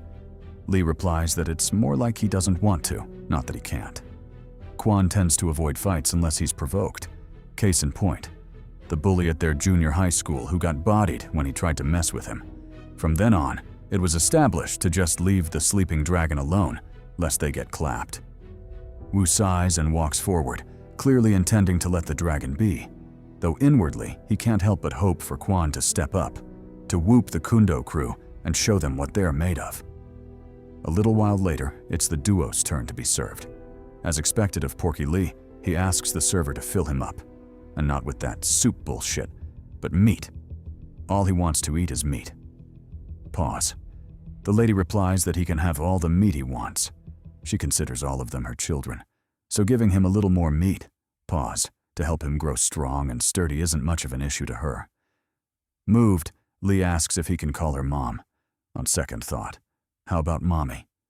He moves to riz her but is kicked aside by Wu, telling him to get it together. Meanwhile, at a nearby table, our boy Kang is stuffing his face. One would find it hard to believe he's the same hero Whitecap who marinates monster cheeks for breakfast. Anyway, his little feast is interrupted when Cheol Quan, the sleeping dragon, pulls out the seat beside him and takes a seat. Ignoring Kang's incredulous gaze, Quan asks why he's eating alone. Does he not have any friends? Feeling ashamed, he confesses that he too has no friends. Mulling it over, Kang briefly thinks about Jury, but after some thought, he realizes that the strange fellow can't even be called a proper friend. He dejectedly confesses that he also lacks friends, making Quan sympathize with him. After a moment of mutual self-pity, Quan notices a feature on Kang that draws his attention, his knuckles, and how sturdy they look. He asks Kang about them and whether he plays any sports. Kang replies that he doesn't play sports, but he does teach himself taekwondo on occasion. The muscles are probably from his practice, or from when he patrols the streets looking for the Huz. Quan exclaims in surprise, replying that he didn't know that was a thing. Can someone truly teach themselves taekwondo? Regardless, he brushes the topic aside and addresses Kang directly. Since he also lacks friends and always eats alone, why don't they eat together from then on? No homo, of course. Kang says bet and moves to return to his food, but is interrupted by a loud thwack and a silhouette sent flying through the hall. The poor bastard crashes heavily, groaning to demonstrate how hurt he is. Behind him loom menacing figures, the same Kundo crew who've been infamous in the school lately.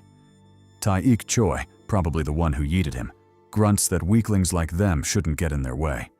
He's already having anger issues as it is, and the last thing he needs is another bastard testing his patience.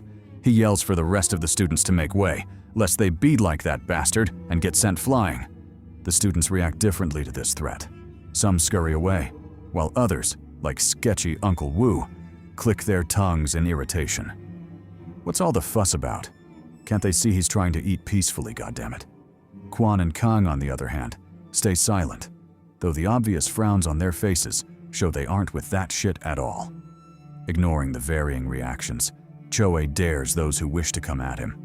He confesses that he's pent up with rage, and maybe a little violence is exactly what he needs to calm down. So for those daring enough, they should just step forward. He promises to let the first one up have it. Pause. Meanwhile, as the kids are playing bully, the scene shifts to the USA. In a private room in the great capital, the Secretary of Defense is freaking the hell out. He slams the table, asking how much longer they have to wait. More lives are being lost as they sit there waiting. The agent reassures him, telling him it won't be long. It's just a matter of time until their guests arrive.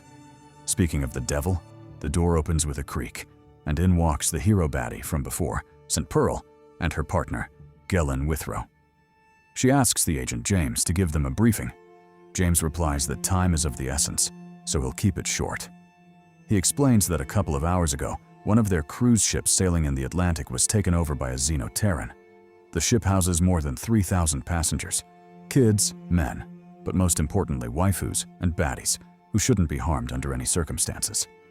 He stresses that the hijacking has been ongoing for a while now, and it's no exaggeration to call it the greatest catastrophe the country has experienced thus far. Just think of all the helpless waifus, goddammit. Pearl and Withrow, upon hearing the news, agreed that it was indeed a catastrophe. Having so many civilians trapped in the middle of the sea with a Xenoterran was like rats caught in a floating trap, completely hopeless to escape. If aid isn't rendered fast enough, they very well might face the greatest catastrophe the country has known to date. James agrees and goes on to expound on the situation, but is cut off by St. Pearl. She tells him to save that shit for later. If civilians are indeed trapped in a floating can with a monster, then they better get their asses over there pronto. Whatever intel he has to share can be given en route. James says bet and readily complies. He tells the superhumans to lead the way. A helicopter is already on standby. Then, as if finally remembering his superior, he turns to the secretary, asking if he has anything else to add. The secretary says no and gives them his blessing. Whatever they need to do, they have his permission to do so. The trio nod and readily leave the room, the door slamming shut behind them. After they leave, the secretary finally heaves a sigh of relief. He'd been putting up a brave front, but goddamn, it was very uncomfortable to be in the superhuman's presence. It felt like he was suffocating, like a thick mommy was choking him with her thick thighs, which isn't that bad now that he thinks about it. Regardless, he's glad that's over now. Switching scenes, we're taken to an abandoned building in Korea. In the building, Dan Yang is giving Nanki an earful, cursing him out for exposing himself so carelessly. And worse still, exposing her as well. Because of his actions, the whole world is investigating their origins, and there's even talk of a bounty being placed on their heads. Nanki, however, laughs the entire thing off like it doesn't matter. A bounty on their heads? They haven't done anything to warrant that kind of treatment, right? Dan Yang claps back, telling him to take the situation seriously. It's his fault they got exposed, so can't he at least take the matter seriously? Nanki replies that it doesn't matter anymore. Remaining hidden or getting exposed won't change what they have to do next. Matter of fact, it'll be more convenient to act now that they're exposed. He explains to Dan Yang that the game has gotten way too interesting to keep watching from the sidelines. The world is about to face a huge whirlwind of chaos, and they're definitely going to be caught in the thick of it, or at the very least be on the side that offers them the best view. He tells Dan Yang not to sweat it. Getting exposed was part of his plan, and watching the chaos up close will surely be more fun. Meanwhile, back in the USA, Pearl, Withrow, and James finally make it to the chopper. The flying type, not the one you have hidden in your school bag, you psycho. They board the chopper, followed by James, reminding them to fasten their seatbelts. But after remembering that he's dealing with a bunch of superhuman freaks to whom seatbelts would be more of a constraint than an aid, he decisively drops the topic. Instead, he shuts his civilian ass up and minds his business, watching silently as the chopper takes off. A little while after takeoff, he finally gives the duo a proper rundown of the situation. He shares that the chopper they're on, the LC-100, is the fastest helicopter in the US fleet. With its speed, they should be able to reach their destination in about 2 hours. Then, with a somber tone, he explains the entire event from the beginning. At approximately 4 p.m. that afternoon, a naval base on the coast of Virginia received a distress signal. The nature of the call was identified as an attack by a Xenoterran on board a ship. Further investigation revealed that the ship was a cruise ship with approximately 3,000 people on board, 2,500 passengers and 500 crew, including the MILFs and waifus, of course. Since it was a Xenoterran attack, and the government took that shit seriously, they attempted to determine the level of damage on board, while concurrently reaching out to the superhumans for help. However, not only did they fail to determine the damage on board the ship, They also couldn't reach Pearl and Withrow, as they were in Scotland at the time. Thus, with no other choice, the government resorted to the best cards in their arsenal, deploying the SXDF, Special Xenoterran Defense Forces, and mobilizing an elite outfit of Navy SEALs. Together, the two forces chartered 5 submarines, using them to siege the target location. However, the result was a total disaster. The siege began at 8 p.m., and by 8:20, a measly 20 minutes later, the whole task force had been wiped out, communications completely cut off. James couldn't believe it either, but the result was as clear as day. The Xenoterran had wiped out an entire elite squad in under 20 minutes, thereby leading them to their current situation. Both Pearl and Withrow were taken aback by this, but James wasn't done with the bad news. He shared that there was one more matter of pressing concern. The Opera was currently operating on an automatic navigation system. Barring any surprises, it is set to dock at its original destination, Florida. Which means when the ship docks, their Xenoterran problem will shift to a mainland one, and who knows what damage the monster might cause. The government was surely unwilling to see that. Hence, a precaution was set. An F-40 fighter jet was trailing the ship, fully loaded with nuclear warheads cleared for launch. If the situation developed unfavorably and the matter wasn't resolved by the time the ship neared the dock, the jet was cleared to light it up. This news came as a surprise to the superhumans, who couldn't believe the government could do such a thing. Sacrificing 3,000 lives for the possibility of saving a couple more was ridiculous in their eyes. Still, James's serious tone and the obvious trembling in his hands told them he wasn't messing around. The government really meant that shit. James explained that it was the only option they had, even if it was the worst resort. They had no way of knowing how many people were still alive on the ship, if there were any at all, and how much damage the monster would cause once it hit the mainland. Thus, although cruel, this was the best they could do. Seeing him spiraling more and more out of control, Pearl calls out, telling him to stop shaking. Things hadn't gotten to that point yet. So long as she's around, Saint Motherfucking Pearl, the Xenoterran has to ask for her permission before it can cause more harm. James shouldn't worry, because the monster will definitely get clapped. Back in Seoyeon High School's cafeteria, Choik continues his rampage. He yells at the students, asking why they were trying him. Can't they see he's in a foul mood? Fine. Since they want smoke, smoke they shall get. He promises to fade the first 5 bastards who rub him the wrong way. Pause. He will definitely let them have it. Double pause. And that includes this bastard right here. He grabs the student by the hair, yanking on it until he cries out in pain. Choi asks why he got in his way, why he had to make his already horrible mood worse. Would he bear the consequences? The student tries to explain, but Choi tells him to shut up. He doesn't want to hear that shit. The only thing that will be talking is his hands. He moves to wreck the poor fellow, but is stopped by a loud shout calling him out. The shout comes from the waifu, telling him to let the student go. If it's smoke he wants, then she's down. He can bring that heat anytime. Incredulous, Choa flicks her a gaze, asking what the hell she just said. Did she really want to get involved in that shit? The waifu, in turn, doubles down, telling Choa he heard her correctly. She indeed wanted that smoke. If he was so keen on dishing out fades, then he should run her some. She was down for that shit. This declaration stuns everyone, who look at her like she was crazy. What fearlessness. What recklessness. Couldn't she see that Taik Chue was the real deal? Certified cheek clapper?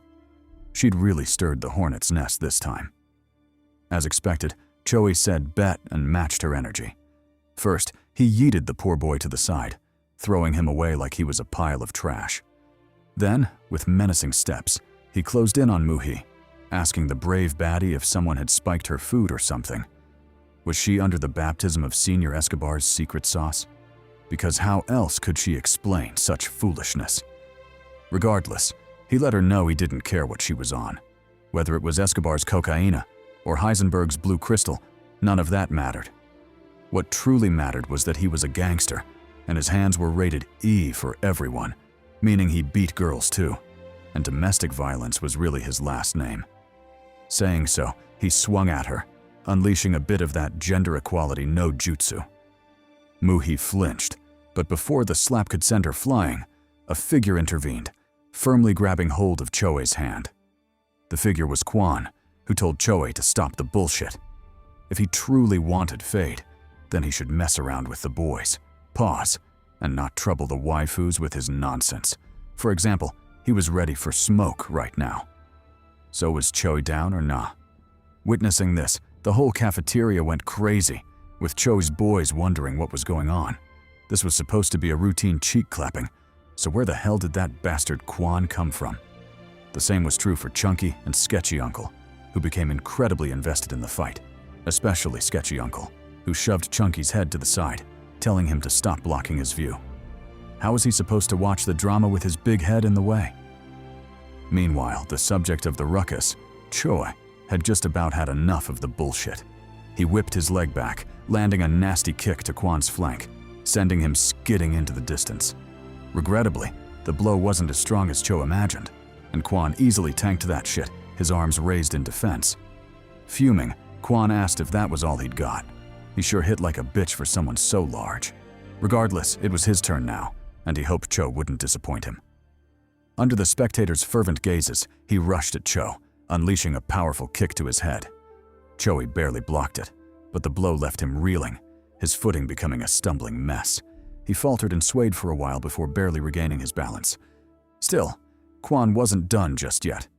He pressed the attack, blessing Choe with a right punch to the face. Then, under everyone's gazes, he paused the assault, choosing to see how Choe would react. To everyone's shock and the Kundo crew's dismissive smirks, Choe tanked that shit, his foot stomping hard on the ground. He snorted coldly, and like a badass third-rate villain, spat out his tooth, telling Quan he wasn't bad at all. For a bitch, that is. Even his little niece could hit harder than him. Still, he'd punched his handsome face, and for that, he had to pay. He hoped Quan wouldn't resort to begging for his life, because there was no way he'd spare him. His cheeks definitely had to get clapped. Pause. Hearing this, Quan instantly tensed up. This was originally just a normal fight. So how did his cheeks get implicated? But that aside, what type of steroids was this Choe bastard shooting? He'd basically struck him with everything he had, yet the bastard was still standing? What in the ox Viagra turned steroids was this? Before he could figure it out, a third voice cut in, telling the duo to cool their titties. That was enough fighting for one day. Besides, it was way too damn early for that bullshit, and the food was getting cold.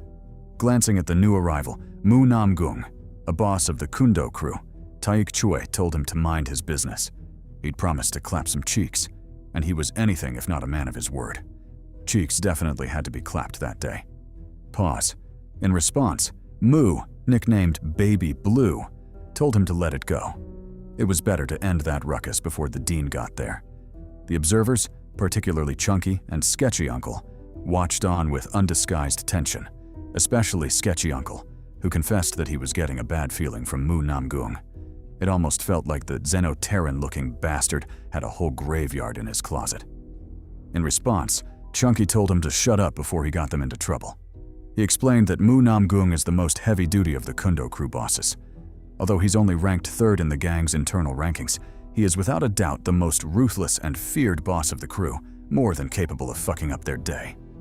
Speaking of the fiend, he ushered Choe away, telling him to get going already. While doing so, he addressed Quan, saying he'd heard about him, a supposed big shot with hands for days. Still, that wouldn't save him from what came next. He'd made a big mistake that day, and Mu would make sure he regretted it dearly. He would help him understand just who it was he was dealing with. Tensed, Quan watched him go, refusing to comment on his obvious threat, but the look in his eyes showed that he took it very seriously. Meanwhile, Kang watched everything from the sidelines, seemingly not fazed in the slightest. He even had the leisure to polish his entire plate, burping loudly and scaring the shit out of everyone close by, who wondered if that was a horny goat bleeding or something. Back in the ocean, we're reunited with the trio of Pearl, James, and Withrow. After looking out the window, James informed the two heroes that they'd arrived. The target ship was finally in sight. To this, both Pearl and Withrow commented that it was too quiet. They'd expected things to be bad, but from the looks of it, it seemed things were way worse. Regardless, it was time to act, so Pearl told James to open the door. They would be leaving. Shocked, James asked if they were sure. Shouldn't they wait for the chopper to get lower? That way, their landing would be more secure. Pearl, however, told him to cut the chit-chat. Hadn't he watched Captain America? Well, she was about to Steve Rogers the shit out of this situation. Relenting, James handed out their comms. He informed them that with the earpieces, they'd be able to maintain contact, and he would also use them to track their locations. In case of anything essential, he'd reach out to them and inform them immediately. Nodding, Pearl grabbed hold of the door, preparing to jump off. But before doing so, she instructed James to contact the government and have them call off the airstrike. Now that she was there was no need to send in the missiles. James said bet and replied that he would get it done. Then, with a firm salute, he wished them luck in their upcoming hunt. The duo acknowledged his well wishes and jumped off, Steve Rogersing the shit out of the situation. They closed in on the ship, but unlike the 100-year-old Virgin, they didn't land in the water, but directly on the ship, announcing their arrival with a loud bang. Taking in their surroundings, the two heroes' faces changed. The entire scene was a mess. Corpses sprawled everywhere. Without a doubt, this was indeed the sickening work of a Xenoterran, and a strong one at that.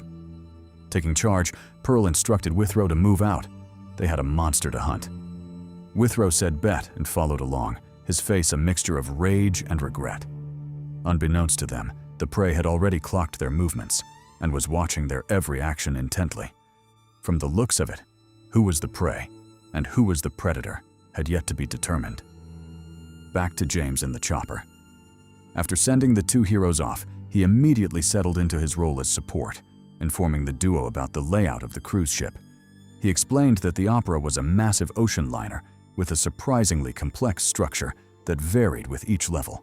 Thus, it would be incredibly difficult to locate the Xenoterran unless the fishy bastard found them first.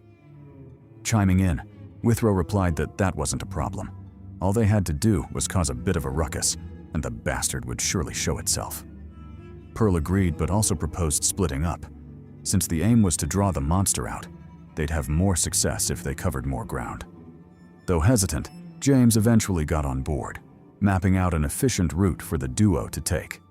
He explained that dividing themselves across the upper and lower decks was the best strategy to advance.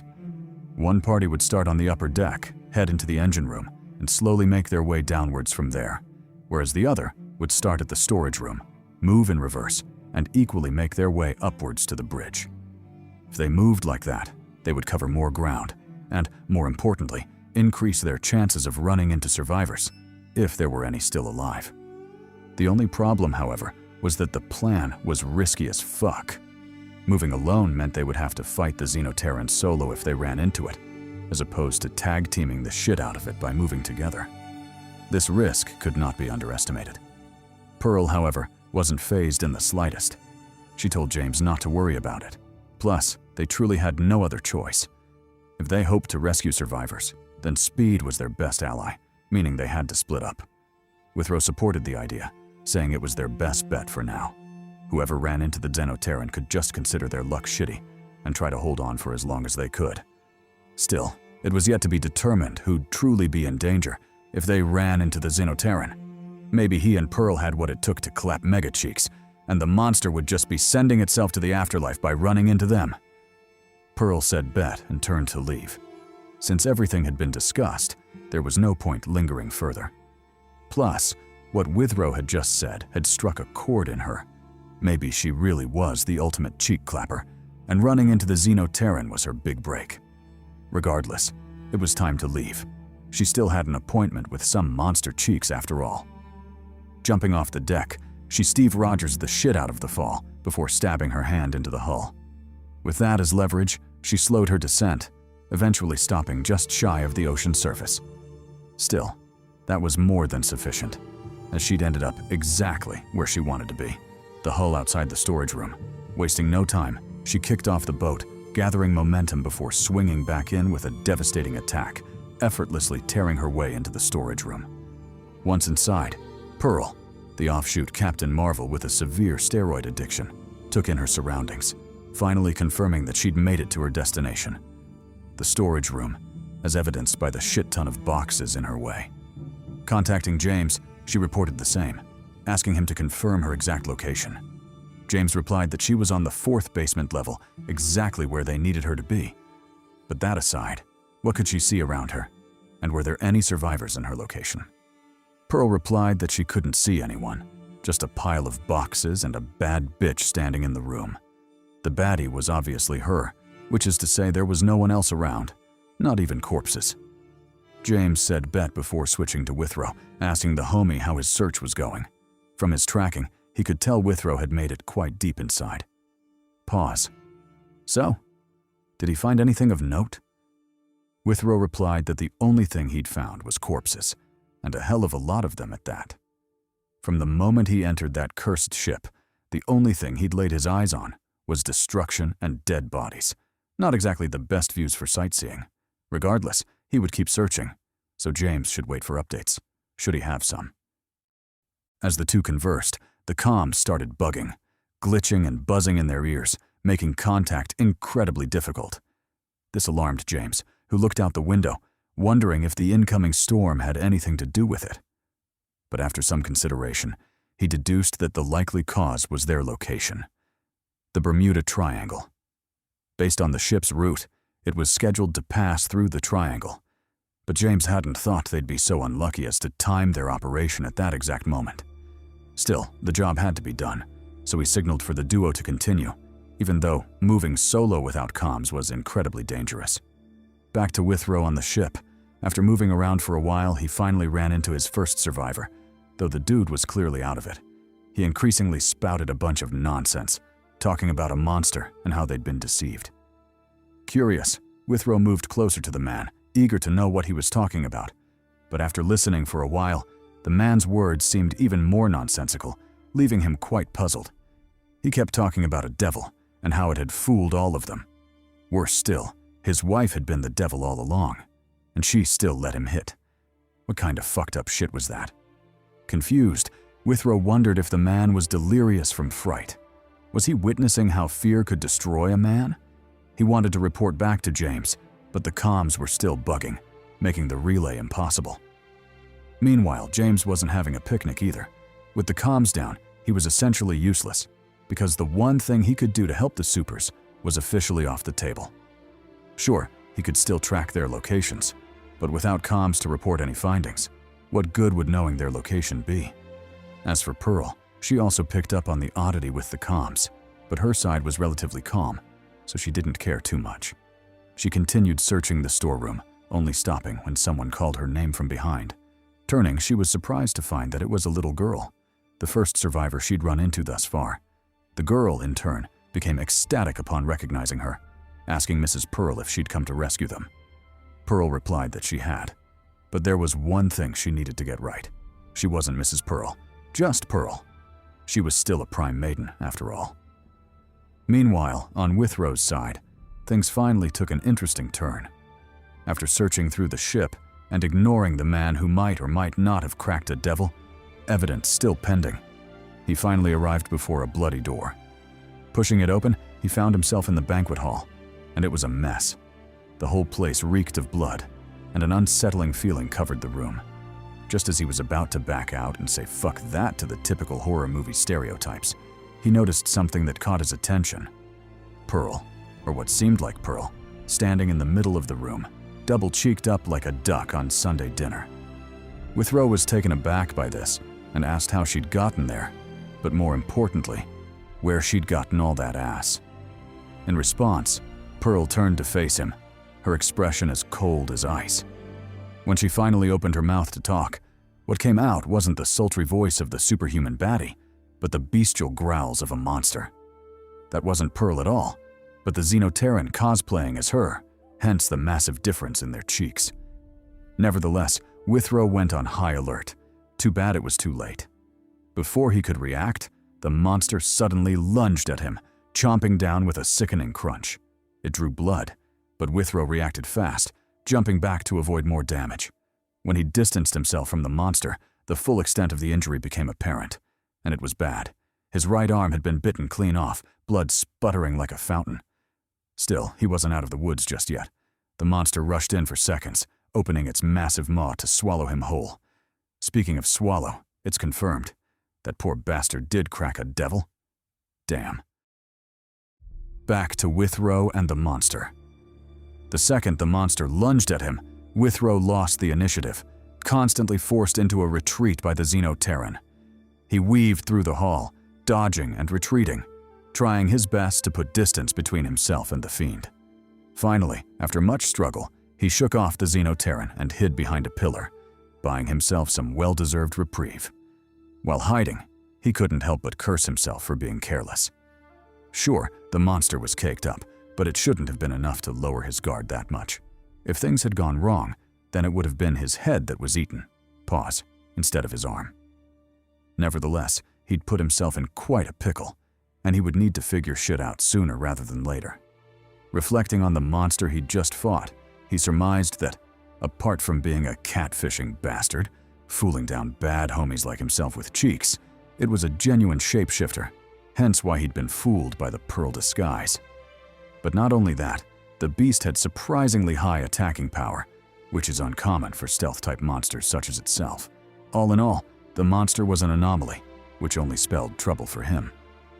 Arriving at this conclusion, Withrow suddenly felt an intense sense of danger, causing him to duck and barely dodge a sneak attack by the Xenoterran. The monster had crept up on him, delivering a nasty punch to the pillar.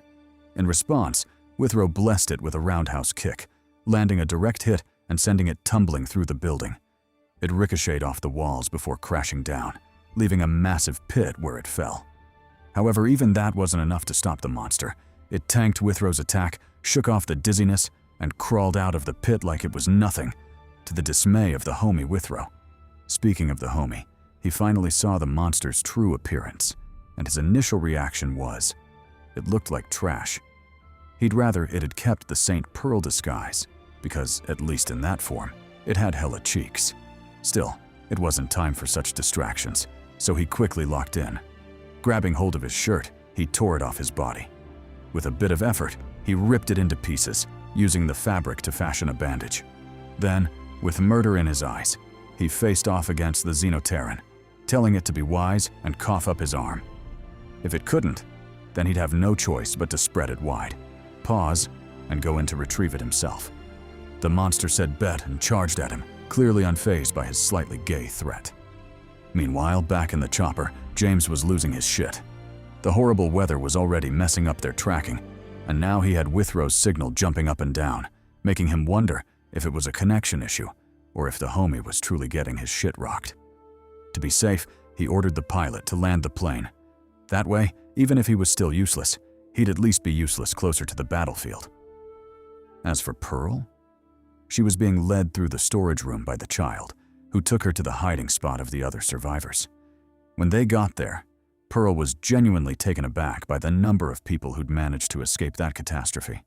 She'd believed everyone was dead, but clearly that wasn't the case, and some were still hiding on the lower floors. Too bad this wasn't as great a thing as it should have been, as more survivors meant more people they'd have to save, and who knew where that Xenoterran bastard was hiding.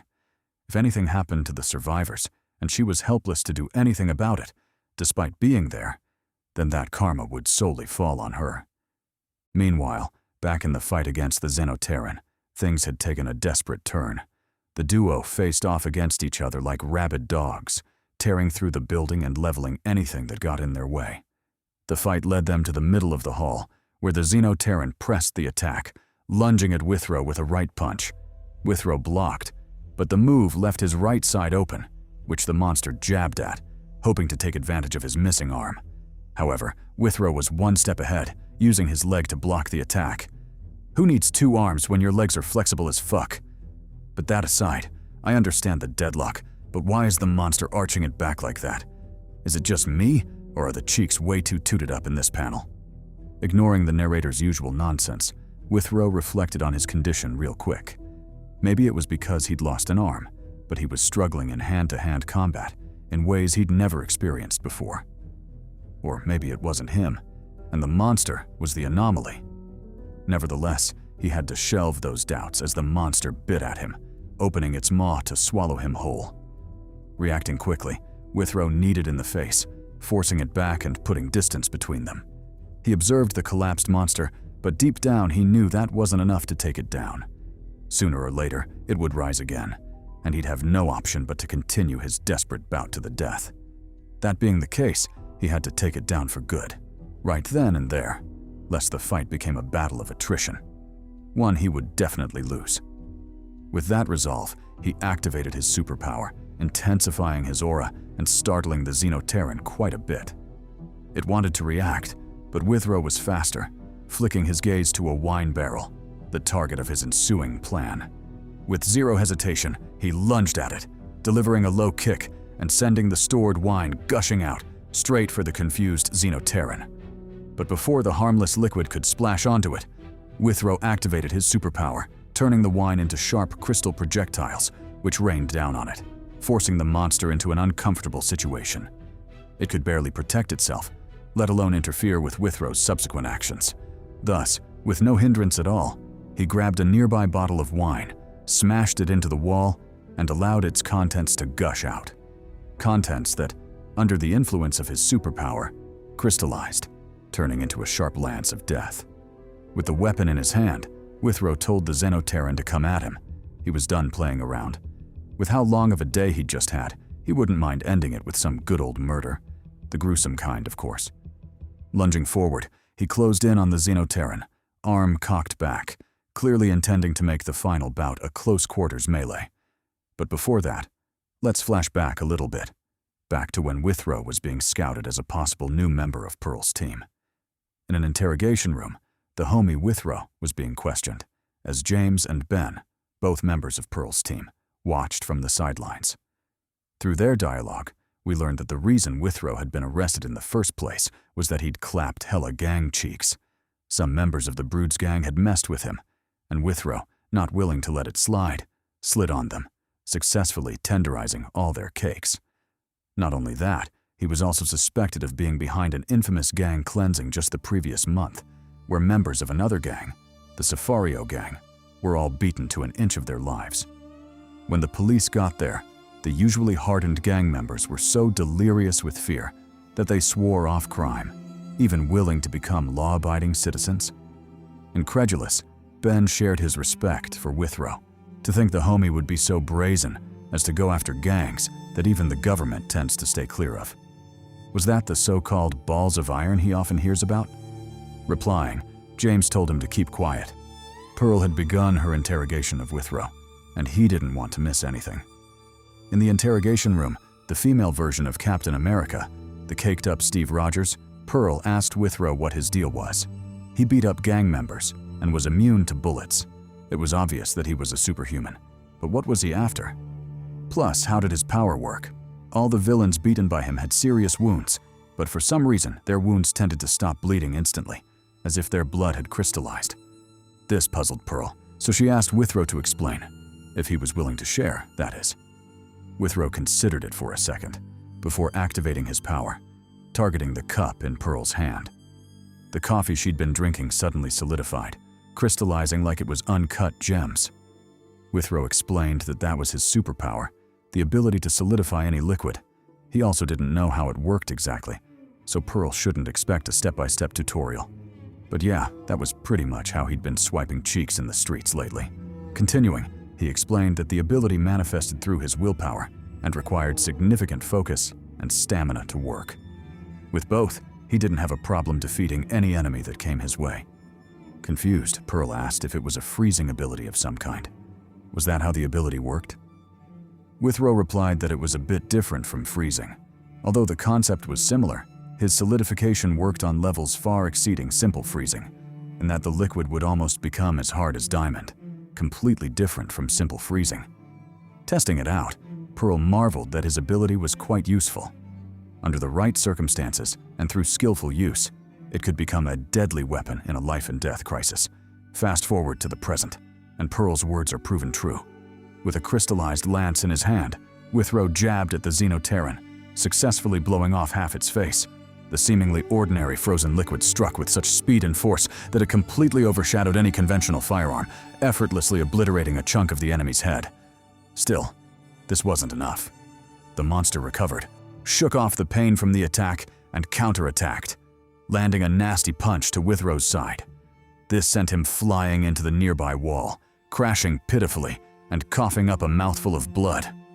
Regaining his senses, Withrow inescapably cursed his shitty luck. He'd hoped to take the monster's head with that attack, but due to losing his arm, his balance was messed up, leading to the current situation where he'd wounded it instead of outright killing it like he'd hoped to do. Unfortunately, what was done, and the monster was already charging at him, so he didn't have the leisure to continue thinking about it further. The Xenoterran crashed into him, forcing Withrow into a frantic retreat as he tried his best to shake off the troublesome beast.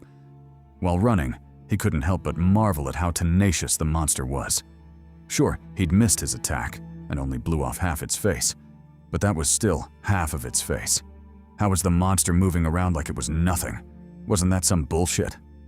Meanwhile, on Pearl's side, the female Steve Rogers was hauling some serious cheeks. She'd just finished checking the lower decks, and both Deck 4 and 5 were clear, with no signs of the enemy nearby.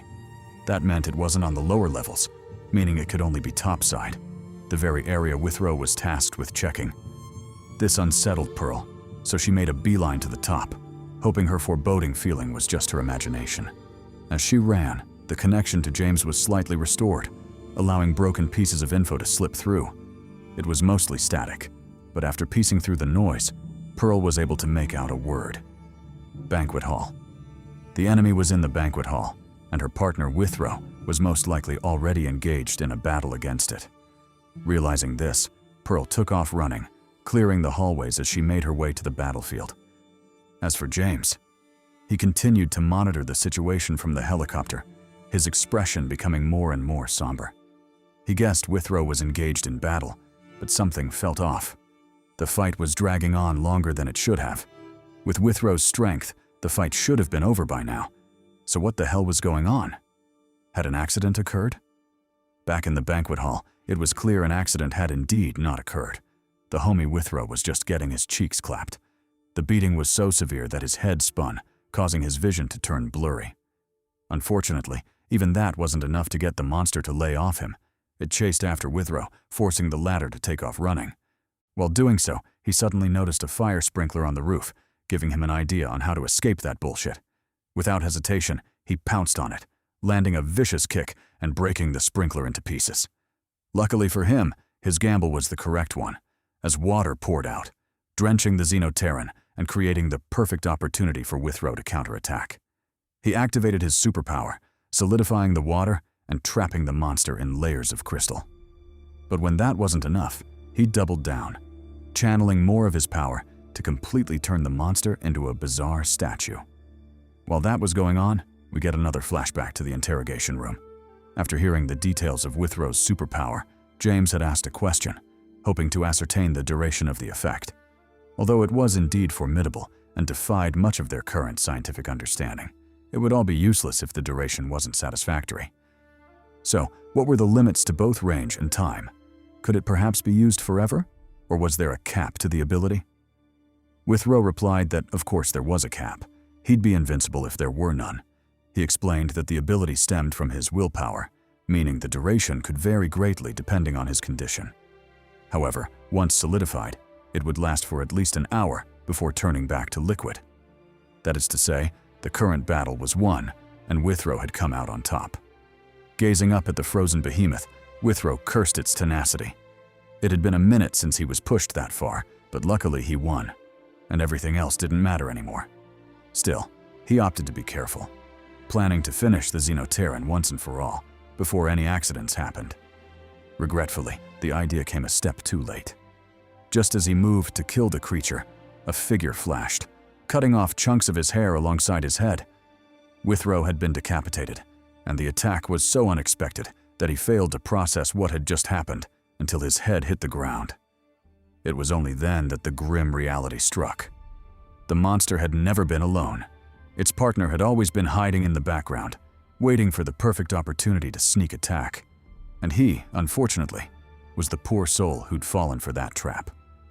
Though unwilling, he had no choice but to close his eyes in death, carrying his lingering resentment to the afterlife. Damn.